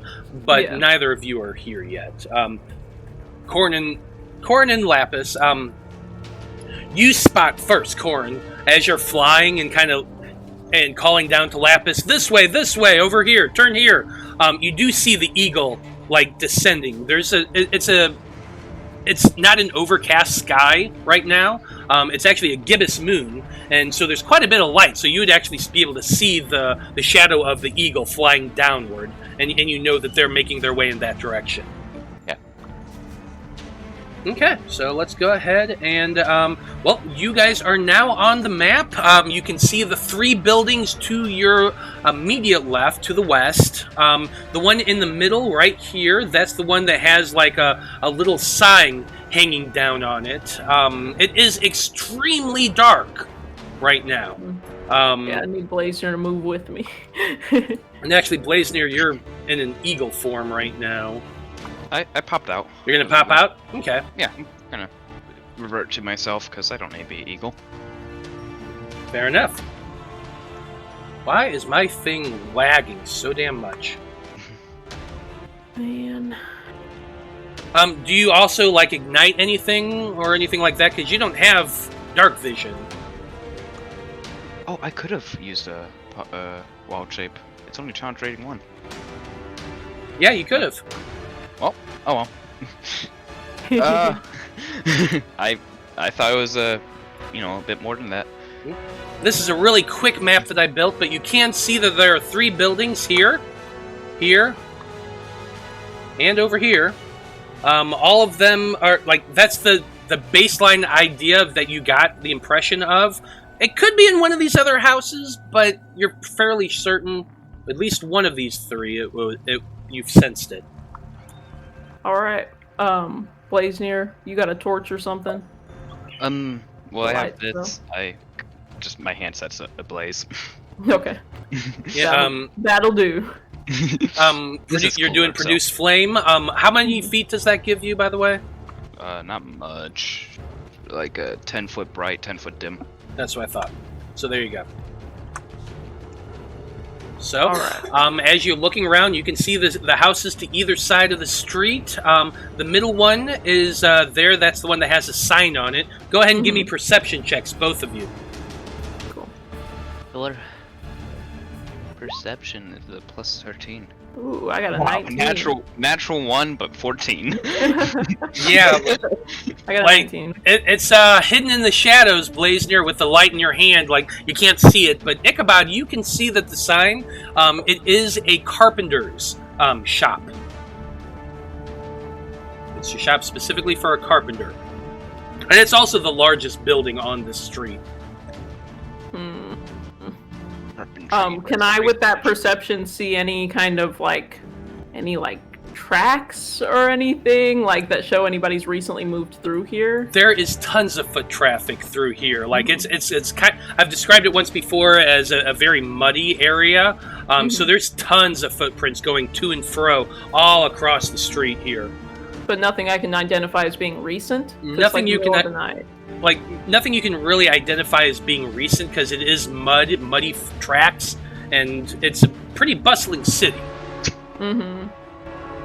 Man, I really don't want to use my last 2nd level spell slot. But I also don't want this guy to I thought you had go so in. many of them. I did have many, and now I use them. I think Might be worth it. Just to find the asshole.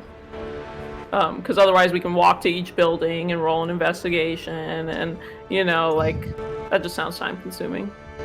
Do you want to know what spell I could have prepared? No, I don't. Okay, object. Bastard. Blaznir, you've grown on me a lot today. Don't start to ruin it. It's just, it is in the druid spell list. Uh-huh. All right, we'll keep okay, that in mind for so next time. here's the weird thing.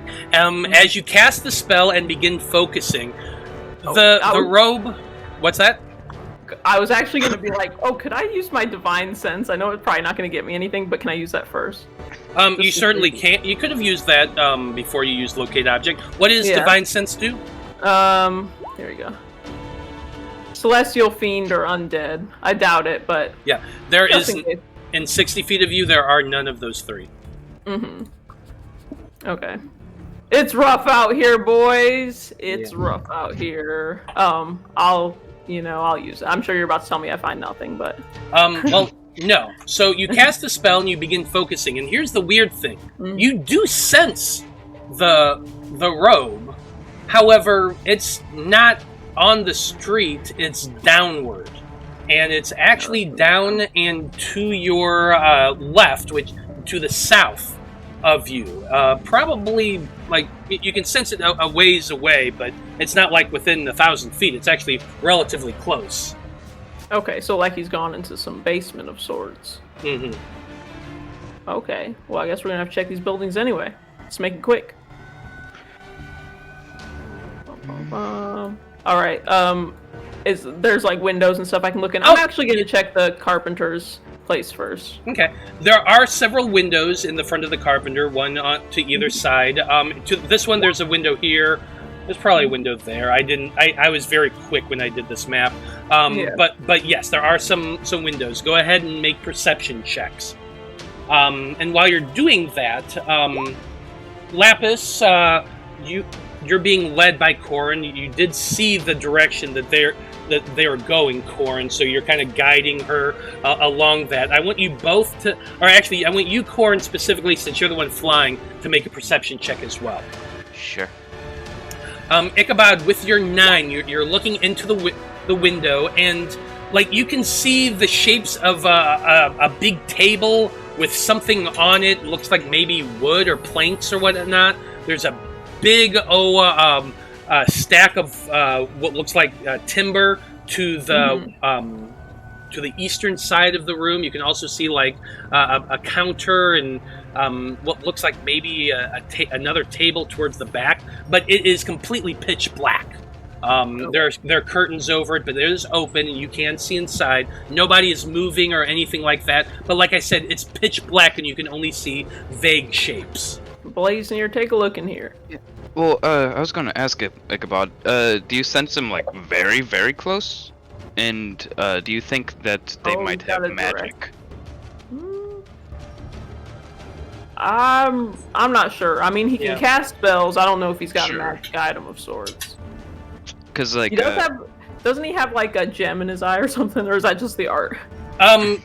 Oh, you did describe him with a gem in his eye. Yeah, he actually did have. I think he did have a gem in his eye. Yeah. Yeah, because I was like, oh, is it the same as the green gems that we have? But it wasn't. Yeah, it wasn't the same, but he does have a gem where his eye was. I don't know if that's particularly magic or not. So it's kind of up to you. I mean, it'd probably be magic. Do you think they'd be within like 30 feet or so? Oh, definitely not. Like you're sensing it to the south of where you are, and underground. Like you're sensing it at a downward angle to the south of where you currently are. Well, that doesn't help. Corin, take a look in this window and see if you find a hatch or something. Yeah, I got a 25. Yeah, with your 25 perception, you did see where the eagle went down, and you kind of fly high. You can't really see them, but you can. With your 25, you can give them accurate directions. It's going to probably take you about another 5 minutes or so before you get to that area, but you are successfully leading Lapis in that direction. Yeah, I forgot this. Yeah, I'm going to take a look into the shop, I guess. Okay, perception check for you. Ooh, 31. Nice. Any basement hatches? Sorry, Brandie handed me a cookie.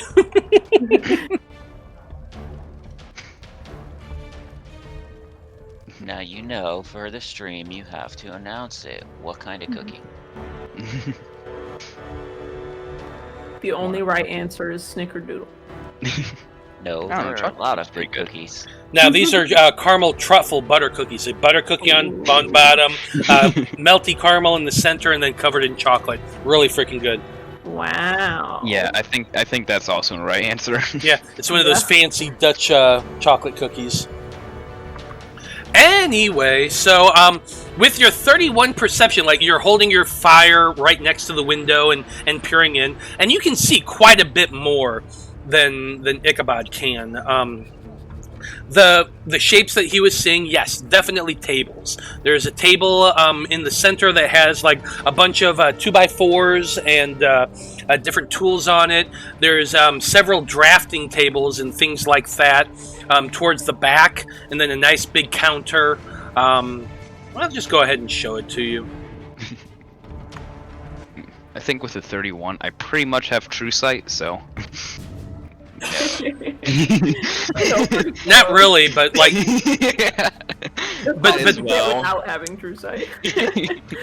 from where you're standing outside, like you're scanning the floors, and again, it's very dark, and you can't see all of the shadowed areas, but you do not see any trapdoors or anything like that. Right. I don't see any trapdoors, but you know. It's Any also... sewer grates outside? Sewer grates? No, there are not. Alright. Man, I guess we're gonna have to check one of these buildings. One or both of them. This is gonna be a process, isn't it? Yeah, it sounds like it. Well, you said your thing was to the south, so maybe it would be in a southern building, one of these ones down here. You think so? Uh-huh. Left off track or something? Well, you check that one, I'll check this one. I don't know. We I can light just a torch. start breaking into houses at this point. Does feel a little bit like that, doesn't it? Yeah, I don't really care.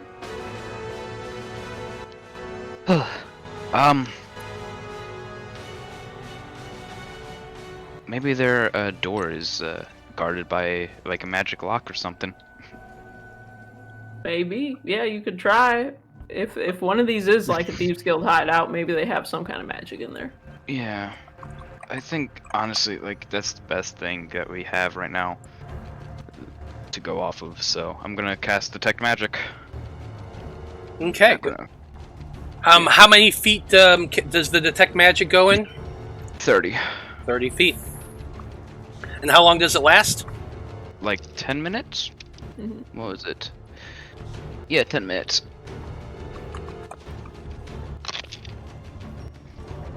Okay. You cast your spell, and you begin sensing. Or are you doing this ritually? No. No. Okay. Just curious. Using a spell slot, because... Okay. You cast your spell, and you sense outward. Go ahead and pop up the spell for me real quick. Yeah. So next thing I need to know if there's anything that blocks it. 1 foot of One stone. foot of stone. Yep. Okay. Common metal. So yes, you cast your spell. You sense outward. You do not sense any magic. Okay. Well, I'm just gonna kind of wander up and down the alley for like a minute, see if there's anything else that I'm missing. But Yeah, and you can absolutely do so. Walk back and forth for about a minute, sensing. Nothing pings in this area as magical. okay, well that was a dead end. But also it might be just because you know, walls. So, you know. Yeah, I don't know, Ichabod. I don't think we're going to be able to get into any of these houses because neither of us can pick locks. Listen, I don't need to pick a lock. I got a strong leg made for kicking in doors. Yes, but I'd rather not. Like, this We is... had a good idea of which one it was, but I'm Yeah. guessing you're not getting that with Detect Magic. No. We're just kind of fucked. It's probably because walls. It doesn't go past walls very easily. Mm-hmm. So... Well, 1 foot of stone. That's a lot. 3 feet of wood. These are like, what, wooden... Well, like, also, if it's, you know, Yeah, trying to hide himself, they The could wood have of the building is not that thick. Yeah. You do know you're sensing past the wood. Oh. So yeah, Just so forgive me, anywhere. I was talking to somebody real quick, but has he like moved around? Yeah, I walked up and down the alley. Yeah, he said he Okay. walked up and down the alleyway. Okay. He's probably walked it. In a minute, you've had enough time to walk down and past all three of them building. You haven't been able to, like, circle around them, but you're relatively sure as you've walked past them for the 15 feet to inside of it, nothing magical pinged there either. Right. So, And- well, It- using but all these spells isn't You good. did say I could feel that I could actually sense past it. Is there any buildings I can't sense past by chance?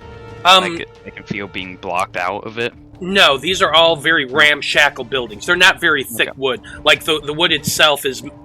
Well, I Not was more that of asking maybe there's like someone's trying to hide something, so they put up like metal around it so they can't be detected. Yeah, it's not that sensitive. Like, you wouldn't be able to just feel a void somewhere. And you do know that you're not sensing, like, beneath your feet. That's pretty thick. Yeah, that's thick. But Yeah.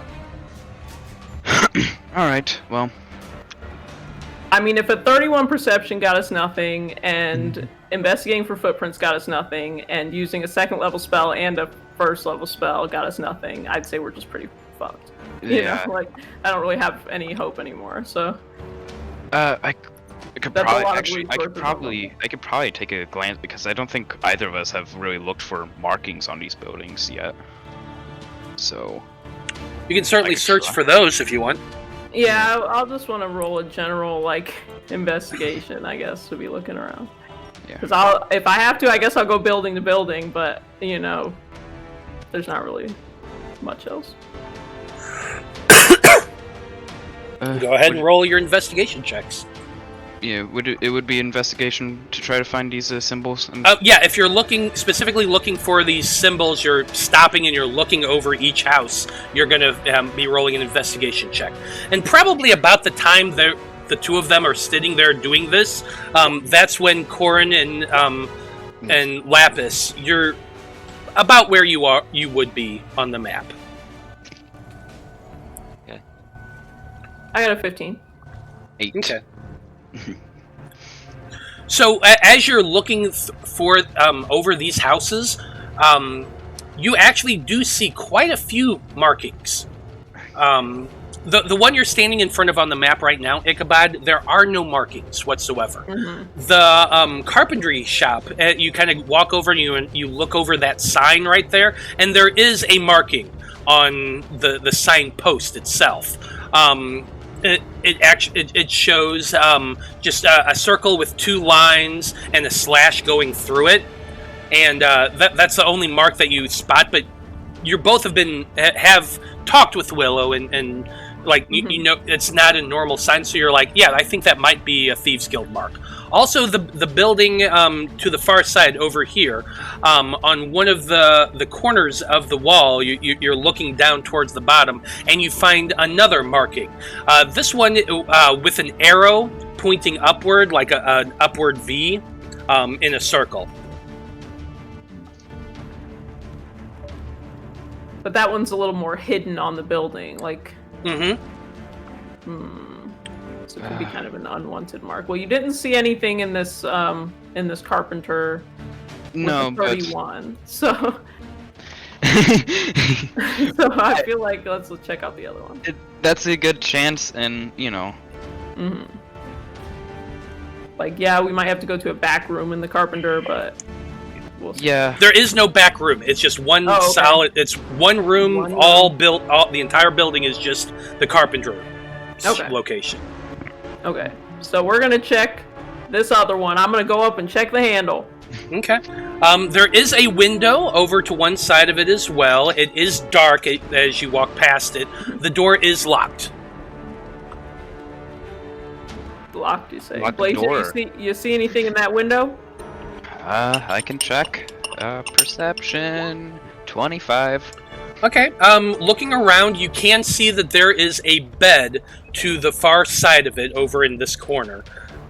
You can see that there is a desk towards the back in this right over along there, and a bookshelf to the back corner over there. There's a bookshelf there. There's nobody in the bed itself. You can see the cover's been just like thrown over one side, and it's like not made, but the blanket's there, the pillow's there. That's really about it. You can see through the window there, Blaznir. Yeah. And I take about 5 steps backwards prepared to ram this door. You do notice that we're there. Yeah, you do. You do see like the two of your friends. I can only see like 20 feet. I can't see. That's jack true. shit. That's true. Yeah, he can't. It's nighttime. It's dark. You don't see very much. I'm taking a few steps back. I'm getting ready to sprint. Right, I was just saying, like, before you moved over to that building, we were, like, I was next to you. Well, your group did come walking over about this time, yeah. So Lapis, you and Corin are here, and you do see Ichabod and Blaznir's looking in the window of a building. Ichabod standing by the door, shaking the handle. You do see all that. Yeah, you see me about to ram it. Do you say anything? Yes. We've got friends. I can hear them walking down because I'm insanely perceptive. Yes, you are. So you definitely heard them, and they would have seen you with the light around you. Oh, yeah. Corin. In that case, get your ass over here. Hi. We think these 2 buildings have marks on them. I've looked in that one. It doesn't seem suspicious, but this one seems like someone's house. Honestly. So. Truly, it does. I have a spell for this. Well, I don't think. Did you prepare it? Yes. What? What? I just need you to unlock this door, but okay. I'm taking it back. People actually Since prepared I'm to the write one spells. who can see in the dark, I'm casting True Seeing on myself. Okay, what does True Seeing do? Gives me the ability to see things as they actually are. For the duration, I have True Sight, notice secret doors hidden by magic, and can see into the ethereal plane, all out to a range of 120 feet. Okay. You cast True Seeing on yourself, and bro, shit just gets weird. Because you can now see into the ethereal plane, and the ethereal plane is literally right on top of the material plane. So while, like, you can see all of the spirits that are going through this area, you can see the odd creatures that are there, and it's like the weirdest acid trip you ever had, but you're not actually on acid. Your mind is lucid. And you know, like, that these creatures cannot harm you because you're in the ethereal, they're in the ethereal plane, you're in the physical. But there's a shit ton of spirits going around the city. Like, you're looking around and you're kind of a little bit overwhelmed for half a second. There's been a lot of death in this city. Yeah, I was gonna say the ghosts of all the people. Because I have True Sight, I can also see normally in darkness, see invisible stuff, and automatically see through illusions. Yes, you can. Can you automatically unlock this door, please? So I'm gonna go to the 2 different buildings and look around, because it lasts for an hour. Yeah, you got time. Yeah, but my tracking locate objects has only got about another 5 minutes on it. Actually, that's probably gone by now. You think so? And the time it took them to walk over there, and the time it took you guys. You had said about 5 minutes. Okay, fine. It's got maybe a minute left. And then they arrived about 5 minutes into us. And it's still pinging south of you and down at a slope. Please unlock the door. I'm just glad, dude. We don't have to do this alone now. Yeah, so I guess I'll check out this door, look for traps, see if I see anything weird about it. Okay. Go ahead and make your investigation check. Sure. Ouch. Ooh. I'm gonna... Yeah, I just got a 10. Okay. Well, you with your 10, you look over the lock, and standard lock. Nothing really interesting there. Okay, I'll try and unlock it. Okay. With a 23. Okay, with a 23, you go in and you start clicking around in there, and you hear the snap of the lock being unlocked. As you're doing that, you also feel a tiny prick as a needle comes shooting out. In the right direction. Comes shooting out and stabs you in the hand. I'm going to need you to make a Constitution saving throw, please. At least I get that +4. Mm-hmm. But with an 11, yeah, probably not going to do it. Buddy. is nothing. You're all right. I can help you out. Oh, you don't have to. Let's see what happens. You're going to take a total of 29 points of poison damage Yikes. as that venom just goes coursing through your veins. And you feel your body kind of rigiding up a little bit. And you're kind of woozy from We this. don't have any rules for massive damage, do we? Massive damage, no. However, for the duration of this poison, you are going to be rolling any checks that deal with your mind with disadvantage. Okay, so he's poisoned. I He lay is on poisoned. hands and reduce 5 to cure him. Okay. He's no longer poisoned. Okay, yeah. Yeah, you do have the ability to... So, you hear Corin call out in pain and start clutching his hand, and you see, the veins of his arms start turning purple, and you're like, yeah. I'll also give him 15 of my lay on hands. Hey, Brie. Yeah. I also can do that. I've got Physician's Touch and Hand of Healing, so if it would help you save a spell slot, I can... It's not a spell slot, it's I just lay think on your hands. just key ability. points are a bit better. Yeah, I think you save your key points to kick ass in here. I'm gonna Okay, cast Cure no Wounds worries. on him. You did 15 points, so I'll do it at level 3. And then I run in this building. So Thanks, Corin. you get 12. That's not good. It's not bad. 12 is better than 0. Yeah. Yeah, What? because he got 27 back, so he only lost 2 HP then. Yeah, Well, not bad at all. 48 Right now out of 60. Mhm. I'm doing it. Wait, So, but how? What do you mean? Did you get hurt earlier? Yeah. Do Oh, you not okay. remember the thunder step? Oh, yeah. That's Oh, right, yeah. that's right. I forgot you getting blasted by the thunder step.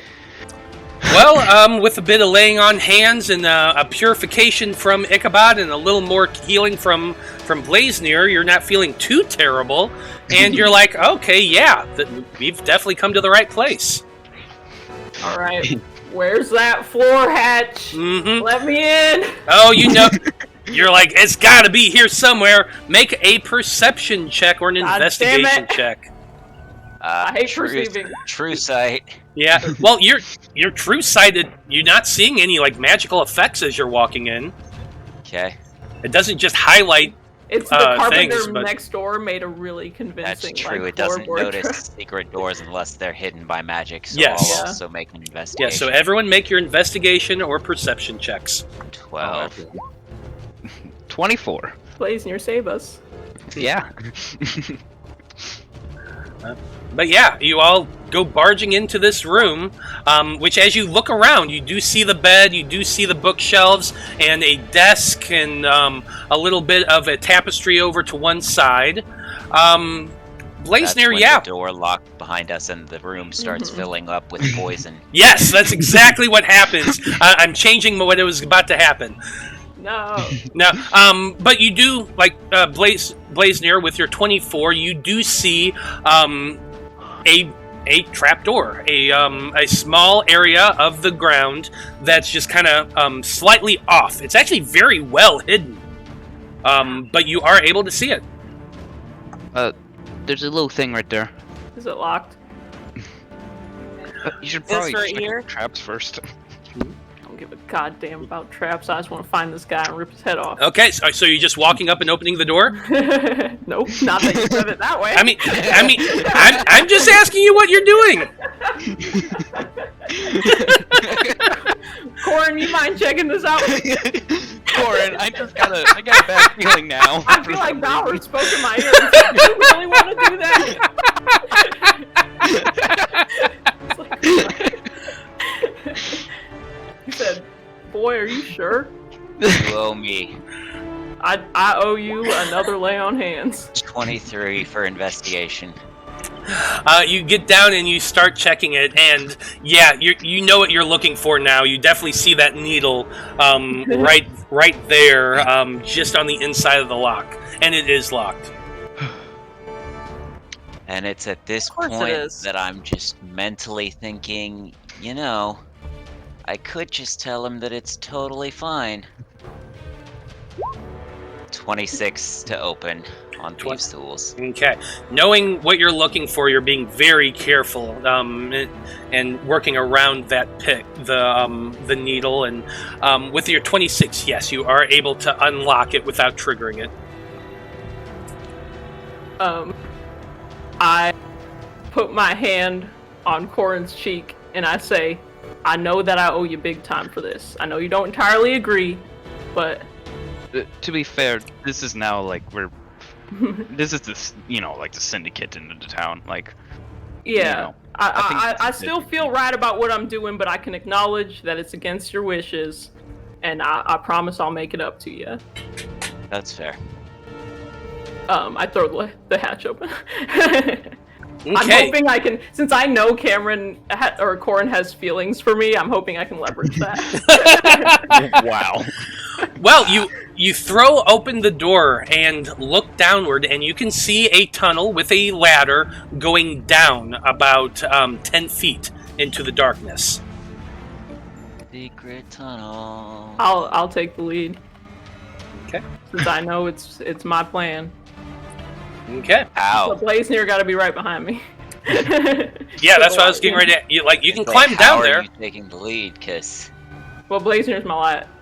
you got them Okay. dumb human eyes. I Well, know. you have Blaznir holding his flaming hand over the portal. How long does that last? I think it only lasts a minute, so you have to keep It's like a casting. cantrip, right? Yeah, you have to keep casting it over and over again, but it's a cantrip. It's not that big a deal. I was just curious. But anyway, Ichabod goes climbing down, and you can see, once you get down there, just at least a few feet, that there is a tunnel that leads to the south.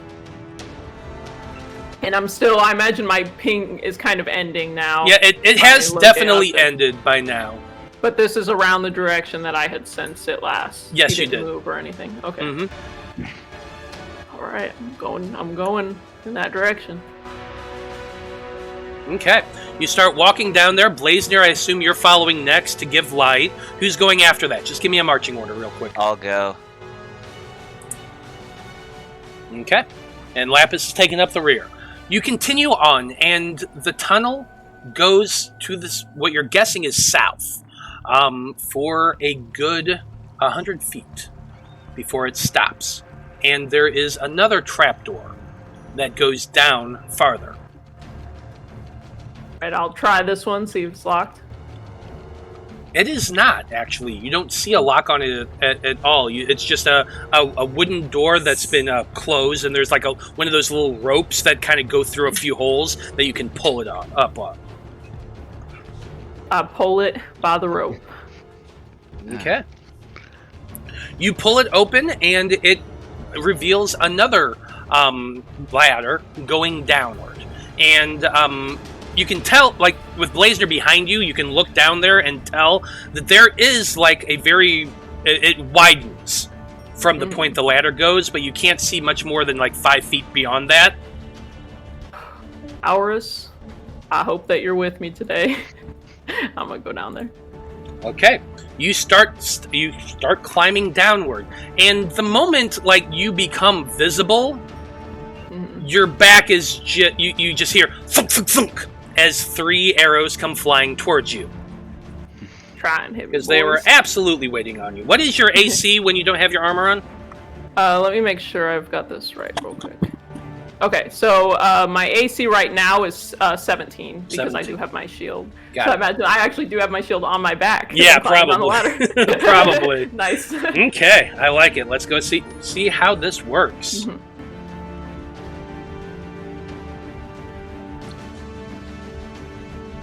Yeah, I had that leather armor from when we were traveling through the desert, so that's what I'm wearing. Oh yeah, yeah. 3 held actions by some rogues. So here we go. They heard us coming, but we were being very stealthy. So Well, two of the them 21 hit. and the 22 hit, but the 14 is not. And I'm gonna need everybody to go ahead and roll for initiative. You got it. Aye, boss. Nice, another one. Wow, very nice. Ichabod is meant to be doing this. 34. You can't convince me mother this is a truckers. bad plan. Well, you only take 7 points of piercing damage, by the way, Oh Ichabod. damn, Lapis is ready. So So this is going to be kind of weird because, like I said, I just made a quick map, but I'm going to go ahead and give a little bit of a thing here. Can I have, like, slid at least to the bottom of the ladder so I'm not blocking it for everyone? Yeah, absolutely. I do that, like, you know, in video games when you slide down the ladder. It's like... Like, oh, my hands. Ow, I got My hands are burned. Okay, so I took 7 damage. So you're going to be right, we're going to say you're right there as you slid down, or at least at the bottom of the stairs. You're going to have to get out of the way on your turn so anyone can get down beyond you. But then... Can't see shit? No, okay. There we go, Blaznir. Thanks, Bob.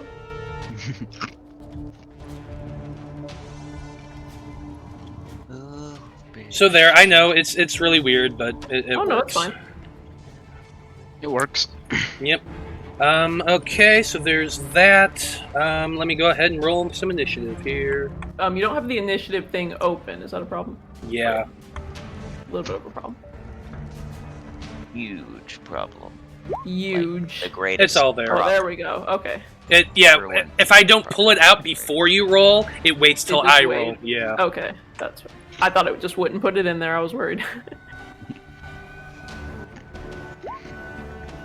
God damn.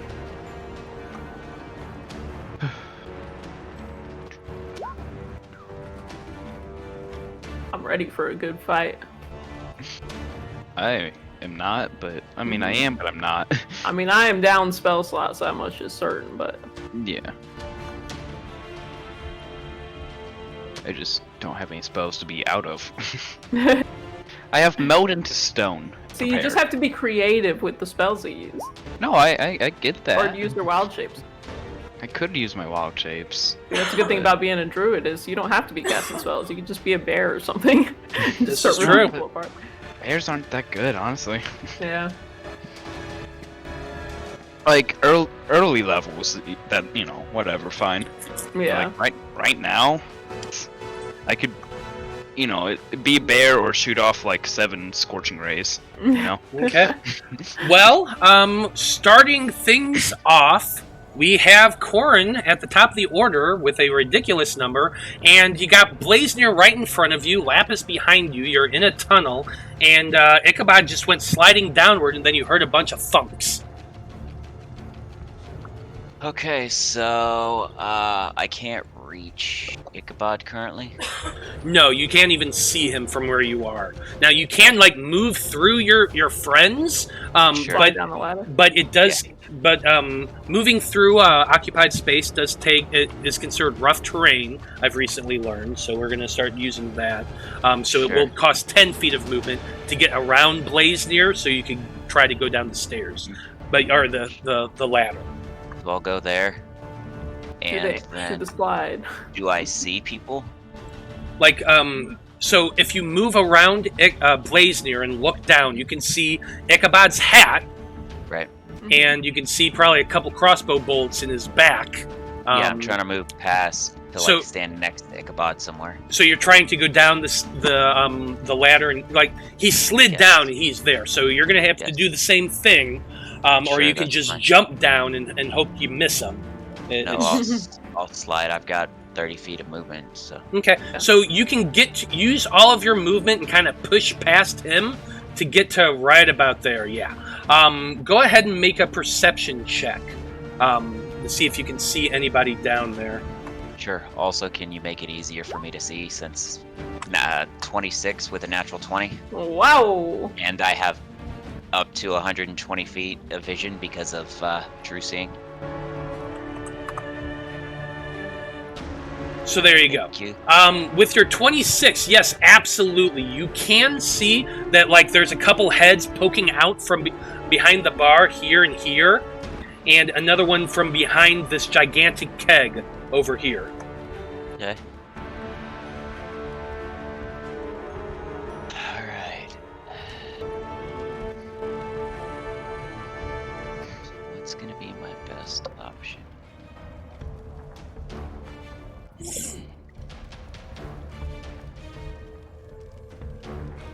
This will have repercussions. And I'm just gonna touch Ichabod, because at this point, he's gonna do what he's gonna do, and I'm gonna cast haste on him. Yes, Corin is an enabler. Yes. Enable me. Corin, I damn near love you right now. And to be clear, true seeing is not concentration. It is not concentration. Wow, really? Awesome. Yep. Yeah. It just lasts for an hour and has a material component, and Fantastic. So plus yeah. 2 AC, nice. Yep. And I do actually. Let me see how far away. I don't see these guys down here, do I? You cannot see those guys. They're actually back behind a wall there. Okay. I'll just try and shove one of the guys towards us with my bonus action that's behind that closer bar.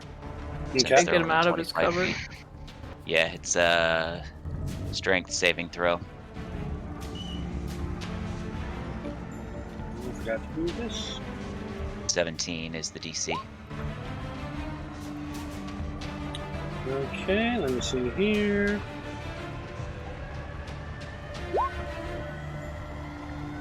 That should not have been an advantage, but an 18 I he's assume still stays. safe. Yeah. That's fine. Well, that'll be my turn then. Okay. I'll go ahead and put that little haste icon on Ichabod. There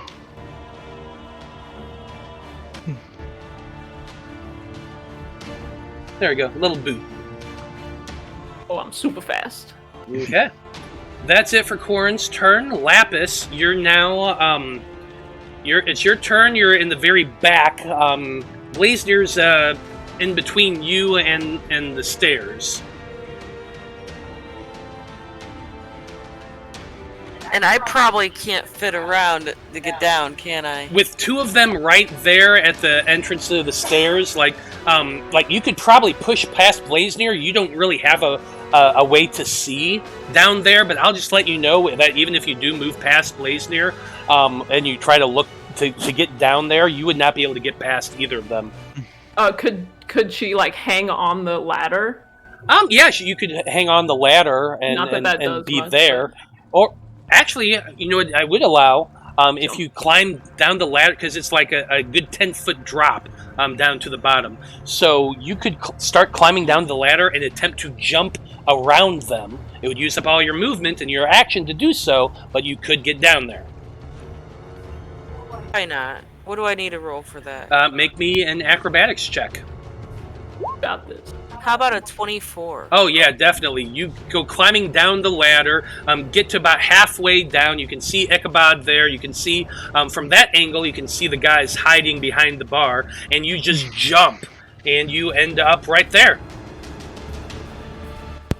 Awesome. And then I don't have anything else I can do, so that's you still have a bonus action, but yeah, you do this really cool jump off, do a flip, and then land on your feet.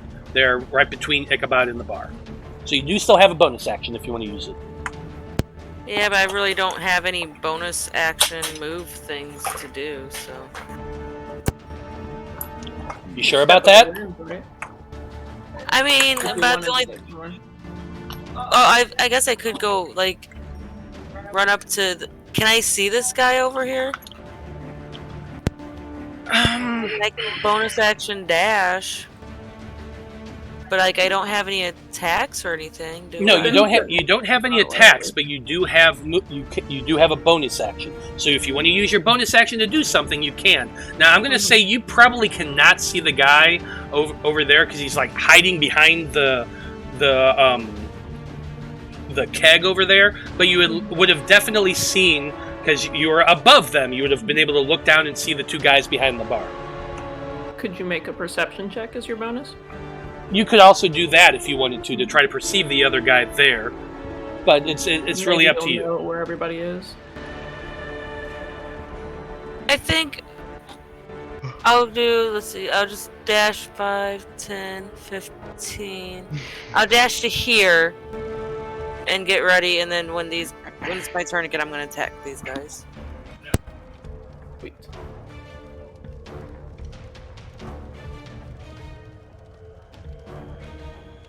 Sorry. I would say that from that position, Lapis, you would be able to see this guy down here hiding behind that corner. Okay. Ichabod, you're up next. I'd like to stumble in the darkness over to this bar over here. Yeah, you definitely are, I'm like, because you're basically only seeing the outlines of it from that little bit of light coming down from where Blaznir is. So this guy had he had kind of peeked out. So this is the guy that we can all see, right? You can see that guy, and from where you are, you can also see at least the shape of that guy there. I'm down with that. I'm gonna heckin' whip this dude right here. Okay. Now you are going to be attacking at disadvantage because it is pitch darkness down here. Well, in that case, I'm gonna use my channel divinity instead.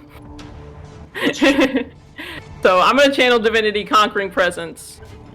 Oh, actually, this says each creature that you can see. Okay, I'm gonna disadvantage. Never mind. Scourge.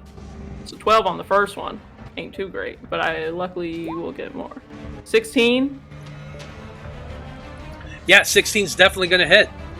All right. That's 9. Why can I only roll these 7s today? It's like, what is happening? And then I get another action due to haste, which I'm going to hit him again with a 15. 15 will hit. Nice. That's exactly. Oh my god, I can only roll 7s. What's happening? Yeah, that's really, really weird, but another 9 points of damage to him. Yeah, so 18 total damage to this feller. Damn, I wish I had my sword today. Oh, I have another whip, though. I do have my second original whip. I'll whip him a third time. Well, with my bonus action, I mean. A fourth time. Yeah. So regular-ass whip, no +1. We'll get him. Oh, that's only a 13. 13's not going to hit. All right. Good with that. I'm going to end my turn there. See what happens. Well, I have a lot of speed, don't I? And I don't see Tenenbaum. Nah, I'm just going to hold it. Okay, fair enough. As yeah, unfortunately, you really can't see much of anything in this area because of the darkness. I imagine you kind of even stumbled a little bit when you went around those benches and that are the I'm stools. definitely better with my Son of Valorous, my sword, but it's in the shop right now, you know? It's getting more powerful for me. Okay, well, that's it for Ichabod's turn. Next up, we got some people, so let's go ahead and do this guy. Ooh, people.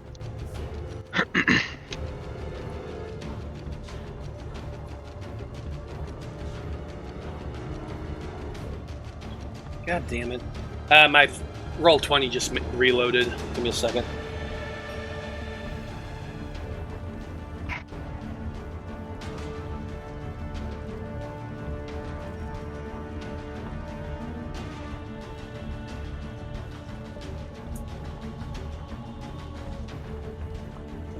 There we go.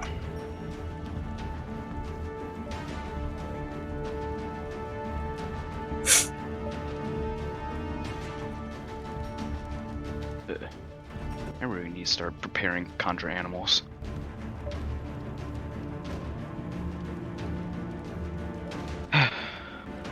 Okay.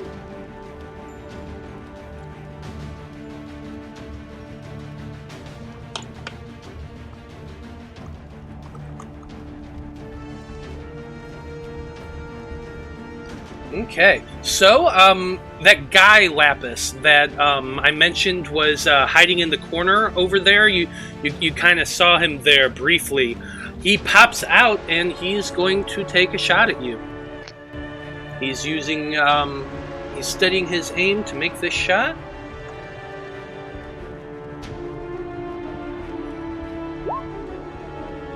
Oof. Ooh, nat 20. Yep, that hits. Yeah, it does. Just barely. Yeah, only a little bit. Okay, and he gets a sneak attack, so this is going to be a lot of fun. Oh, sorry, I did not mean to hit that again. I'll go ahead and use it. So let's see here. You gonna deflect Missile. 33 points of damage to you. Now This is a mistake. Nah. This was a mistake, guys. Hold on. You know, I've never been in a TPK before. First time for everything. Yeah, no, like I'm honestly, you know. But also, rogues tend to be pretty low HP, so. Not to get metagaming or anything. Okay. I look at his body and his muscles are real thin and So- he's very strong. So to use deflect missiles, you can do so. When you take damage from the attack is reduced by 1d10 plus your dex mod plus your level. So what's your total?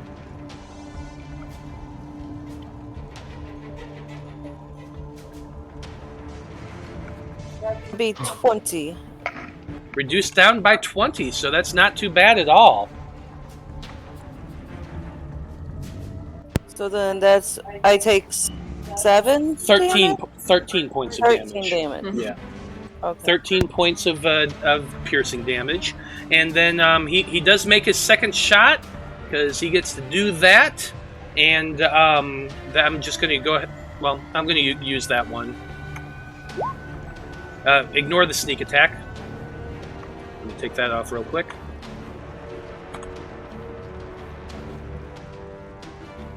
So that second one is only 10 more points of piercing damage. And you did use your reaction that turn. Yes, yes, I did. Okay. So that's its turn. Next up, right behind you. Oh, god damn it. Uh-oh.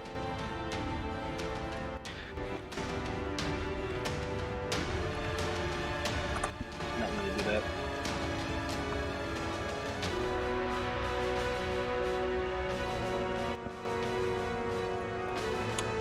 There we go. That door opens, and from the commotion, another guy comes running out from behind. He pulls out a short sword, and he's going to be making 3 attacks at you. As one would. Ooh. The 20 and the 22, I assume, both hit. Yeah, they do. So 17 points of piercing damage with the short swords.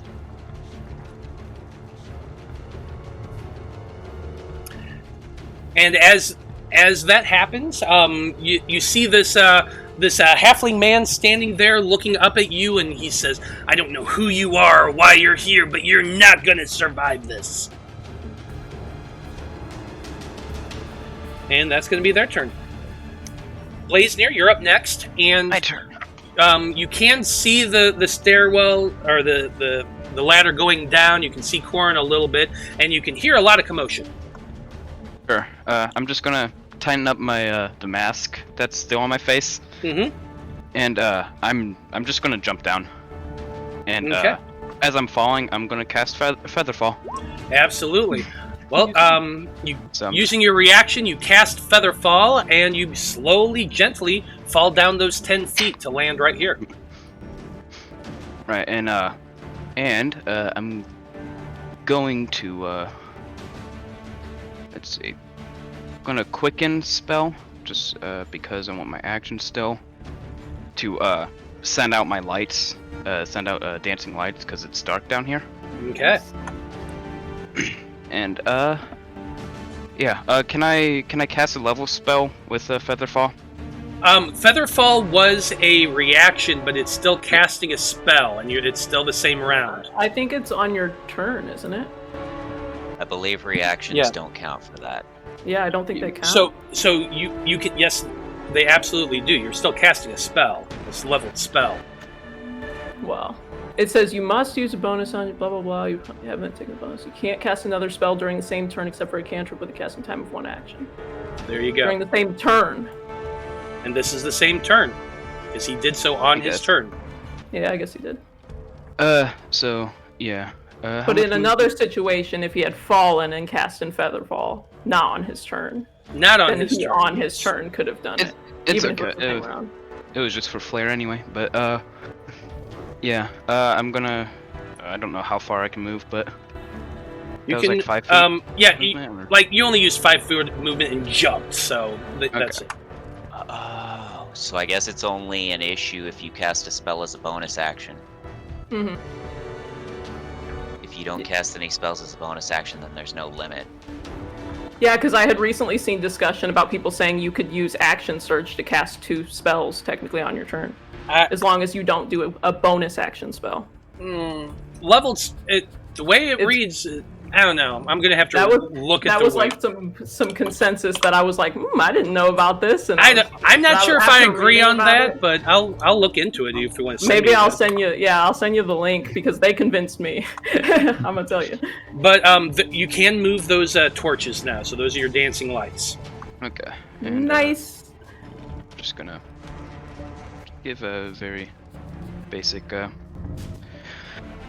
I think one would be as far as in there as I could probably get. And action.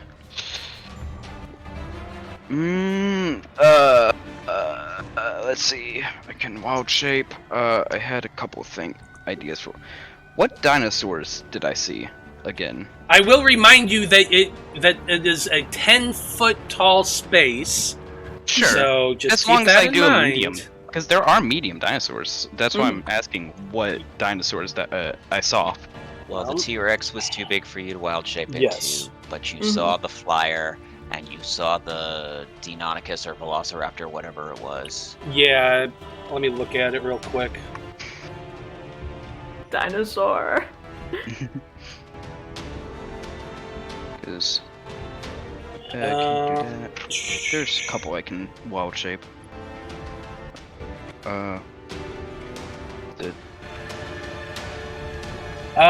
Let's see here. It was an Allosaurus you saw. Allosaurus. Yeah, and that one was also considered a large creature.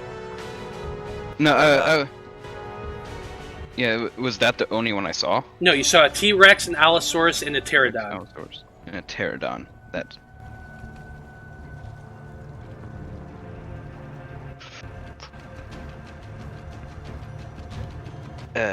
So I wouldn't be able to wild shape into the what's this? What is this word? Dino. Nope. I'm going to That's say not that if you pronounced. can't pronounce it, you probably haven't seen it. That's. You know what? That's. Allosaurus is pretty cool. I That- can't. I can't. I'm also going to point out that dinosaurs No, are very rare, and Mhm. there aren't any on Loroupa. Like, the 3 that you saw are the only 3 you've ever seen. I feel like No. the Allosaurus is pretty tough. I can't wild shape into that. Oh, you And can't? also, it's No, a you bit too cannot. big. Oh, okay. Yes. Is it too big for a giant spider? How big is... It's large. Yeah, that's. I mean, Yeah, I'm going to say that, yes, it would fit in the 10-foot space. The Allosaurus technically would as well, but it's going to occupy, like, most of it. Your head will be against the ceiling. It's going to feel very cramped. The giant spire... CR2, Yeah, so. okay, so you can't do that anyway. The giant spider, it's like not... It's probably like a good 6... Like, it's got to be over 7 feet tall because it's large, but I doubt it's 10 feet. Yeah. Yeah. So, yeah, I'll just, I'll wild shape into a giant spider then. Yeah. Absolutely.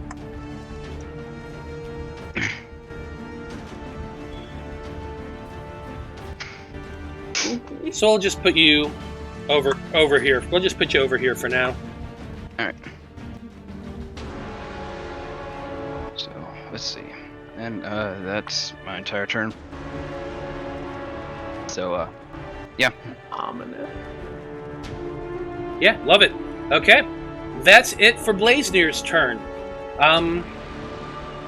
Let's see here. Tenenbaum, did have time to heal up. He would come over here. He's gonna glance out here, and he's gonna So, Lapis, you definitely would hear this. Ichabod, you might vaguely hear it. That familiar voice just kind of say, "God damn it!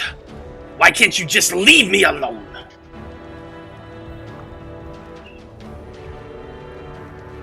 He ain't happy right now.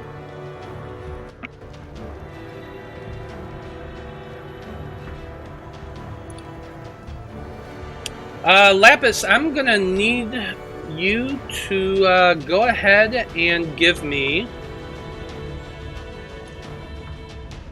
a wisdom saving throw, please. I am really regretting my decision. Like, really, really regretting my decision. Well, an 8 doesn't be look here. good. Yeah, you feel your body just tense up and freeze, locked in place, as they cast Hold Person on you. Awesome. That's perfect. So we're going to use that as the indicator to show that you are currently stunned and locked in place. So that's not the same as charmed or frightened by chance, is it? It is absolutely No. not. You are paralyzed. Yeah, That's that's 10 not good. feet of movement. You also hear, "Kill them all!" And then that's it. Oh boy. We've got this, guys. Oh yeah. We're annoying, you know. Like Mhm. we can take them out. Yeah. We're nothing if not persistent. Please help, guys. Yeah, that's definitely true. I believe in you. What's that person who is paralyzed? I can't hear you because you're paralyzed. Well, it says you can Can't speak only falteringly. So she could say, "Please help." Help. Mm-hmm. Okay. After that, we got the thug's turn. These are a pair of dwarfs, or a group of dwarves, I should say. They are gonna go ahead. Let's see. This guy's gonna come running up and come at you, Lapis. Since you're paralyzed, he's got advantage on this.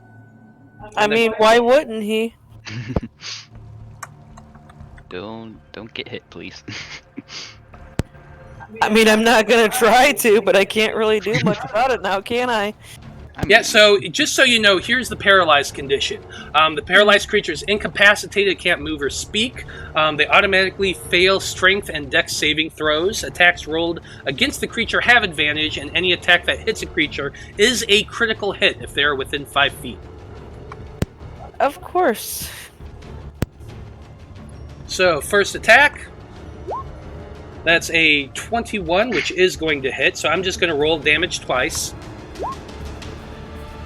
But they don't get the extra +2, so they would only get that 3. Because you double the dice, not the Yeah. bonus.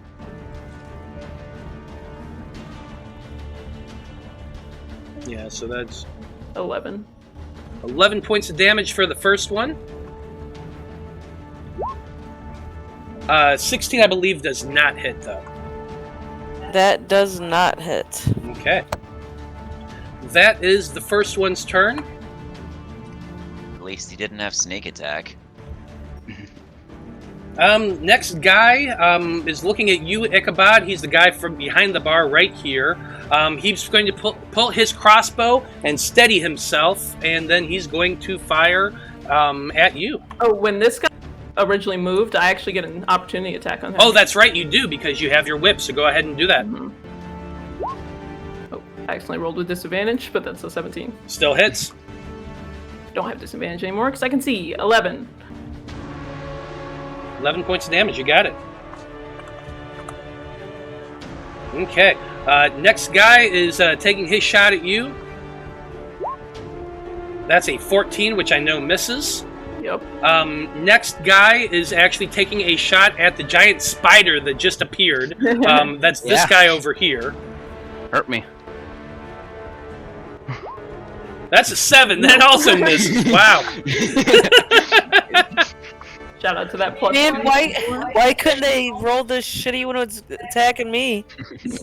Well, so we got a few more things going on here. Next, guys, Our favor. the assassin's turn.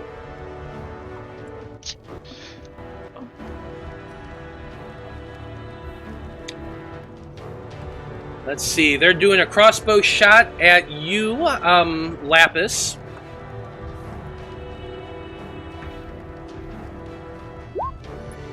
An 18, I believe, does not hit, though. Nope, it does not. Nice. Got lucky there.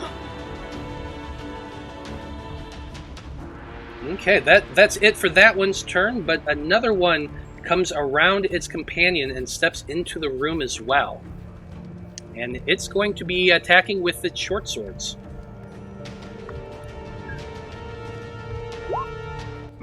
Wow. Finally got a hit. 24. This is a critical, but it is going to get complicated. So the first thing I need you to do, as it stabs you, which, let's see, I'm just going to roll another d6 to make it easier. So that is a total of 9 points of piercing damage, and I need you to make a Constitution saving throw. Oh, that's right. You're immune to poison. Yes. Ooh. Awesome. God damn, you got lucky there. So that's 9 points of damage, you said? Yeah, just the 9 points of the piercing damage, because you are a monk and you are pure of body. Wait, awesome. he's an assassin. He doesn't have sneak attack? Oh, he does have. Actually, no, he does have the sneak attack. Nope, no sneak attack. No, that he would have gotten that because he does have a friend right next to him.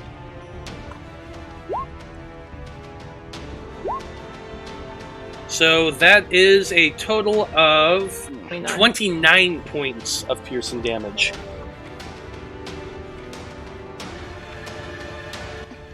Like, seriously, guys? Please help.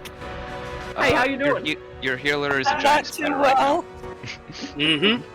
well. So there's that. Last in the initiative is somebody I forgot to roll before we started this. So I'll just go ahead and give them their initiative now, and Yeah, you could just give it to him now and then add them in wherever they're supposed to go. yeah, that's exactly what I'm doing. They're gonna move, let's see, 5, 10, 15, 20, 25. Thanks for providing these guys all this light over here, Blaznir. We definitely appreciate that. I mean, people need it. Sitting in the dark, like. And for thanks, because they appreciate you so much, from the other room, a fireball comes flying in. Oh, like a fireball. Like an actual fireball. Well. So let's see here. Hey, at least that catches stuff on fire. We'll have to see where it's going. Oh, you know where it's going.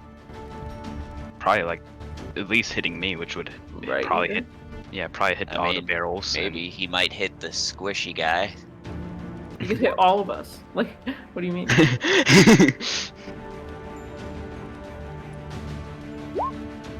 Yeah, it's kind of going right here. Okay. Sure. So, because they decided they're throwing it past Lapis because they were concerned about hitting their friends, but everything else, fuck you guys. So, I'm going to need all of you, Blaznir, Corin, and Ichabod, to roll for me dexterity saving throws. Sure. You get a +4, Blaznir. Ooh, +4. Mm-hmm. Cool. 15. 17. Damn it, I accidentally rolled that to GM instead. The DC is only 14. Okay. So, Ichabod, you failed. Blaznir, you succeeded. And Corin, you succeeded. The total damage you took... is there's 32 points of damage total. So Ichabod, you take that, and the rest of you take 16. 16. 16. Ooh. And I need to make a con save for lights. Mm-hmm. Which is still buggy.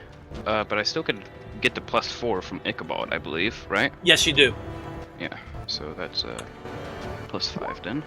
19, I'm good. 19, you do hold on to the spell. Okay. That's it for the bottom of the order, as I'll put in some fire later.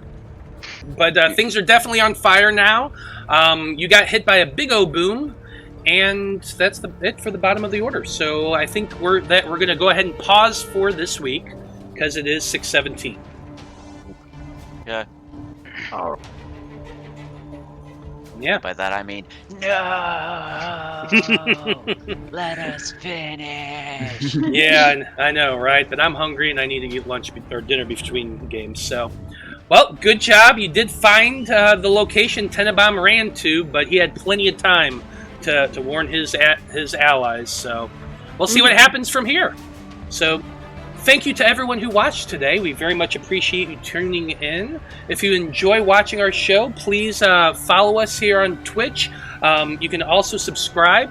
If you're following us on YouTube, please like and subscribe the video. It definitely helps the algorithm to get our stuff out to more people. But other than that, thank you very much once again for watching. Have a great evening, and we'll see you next week. Good night. Bye-bye. bye.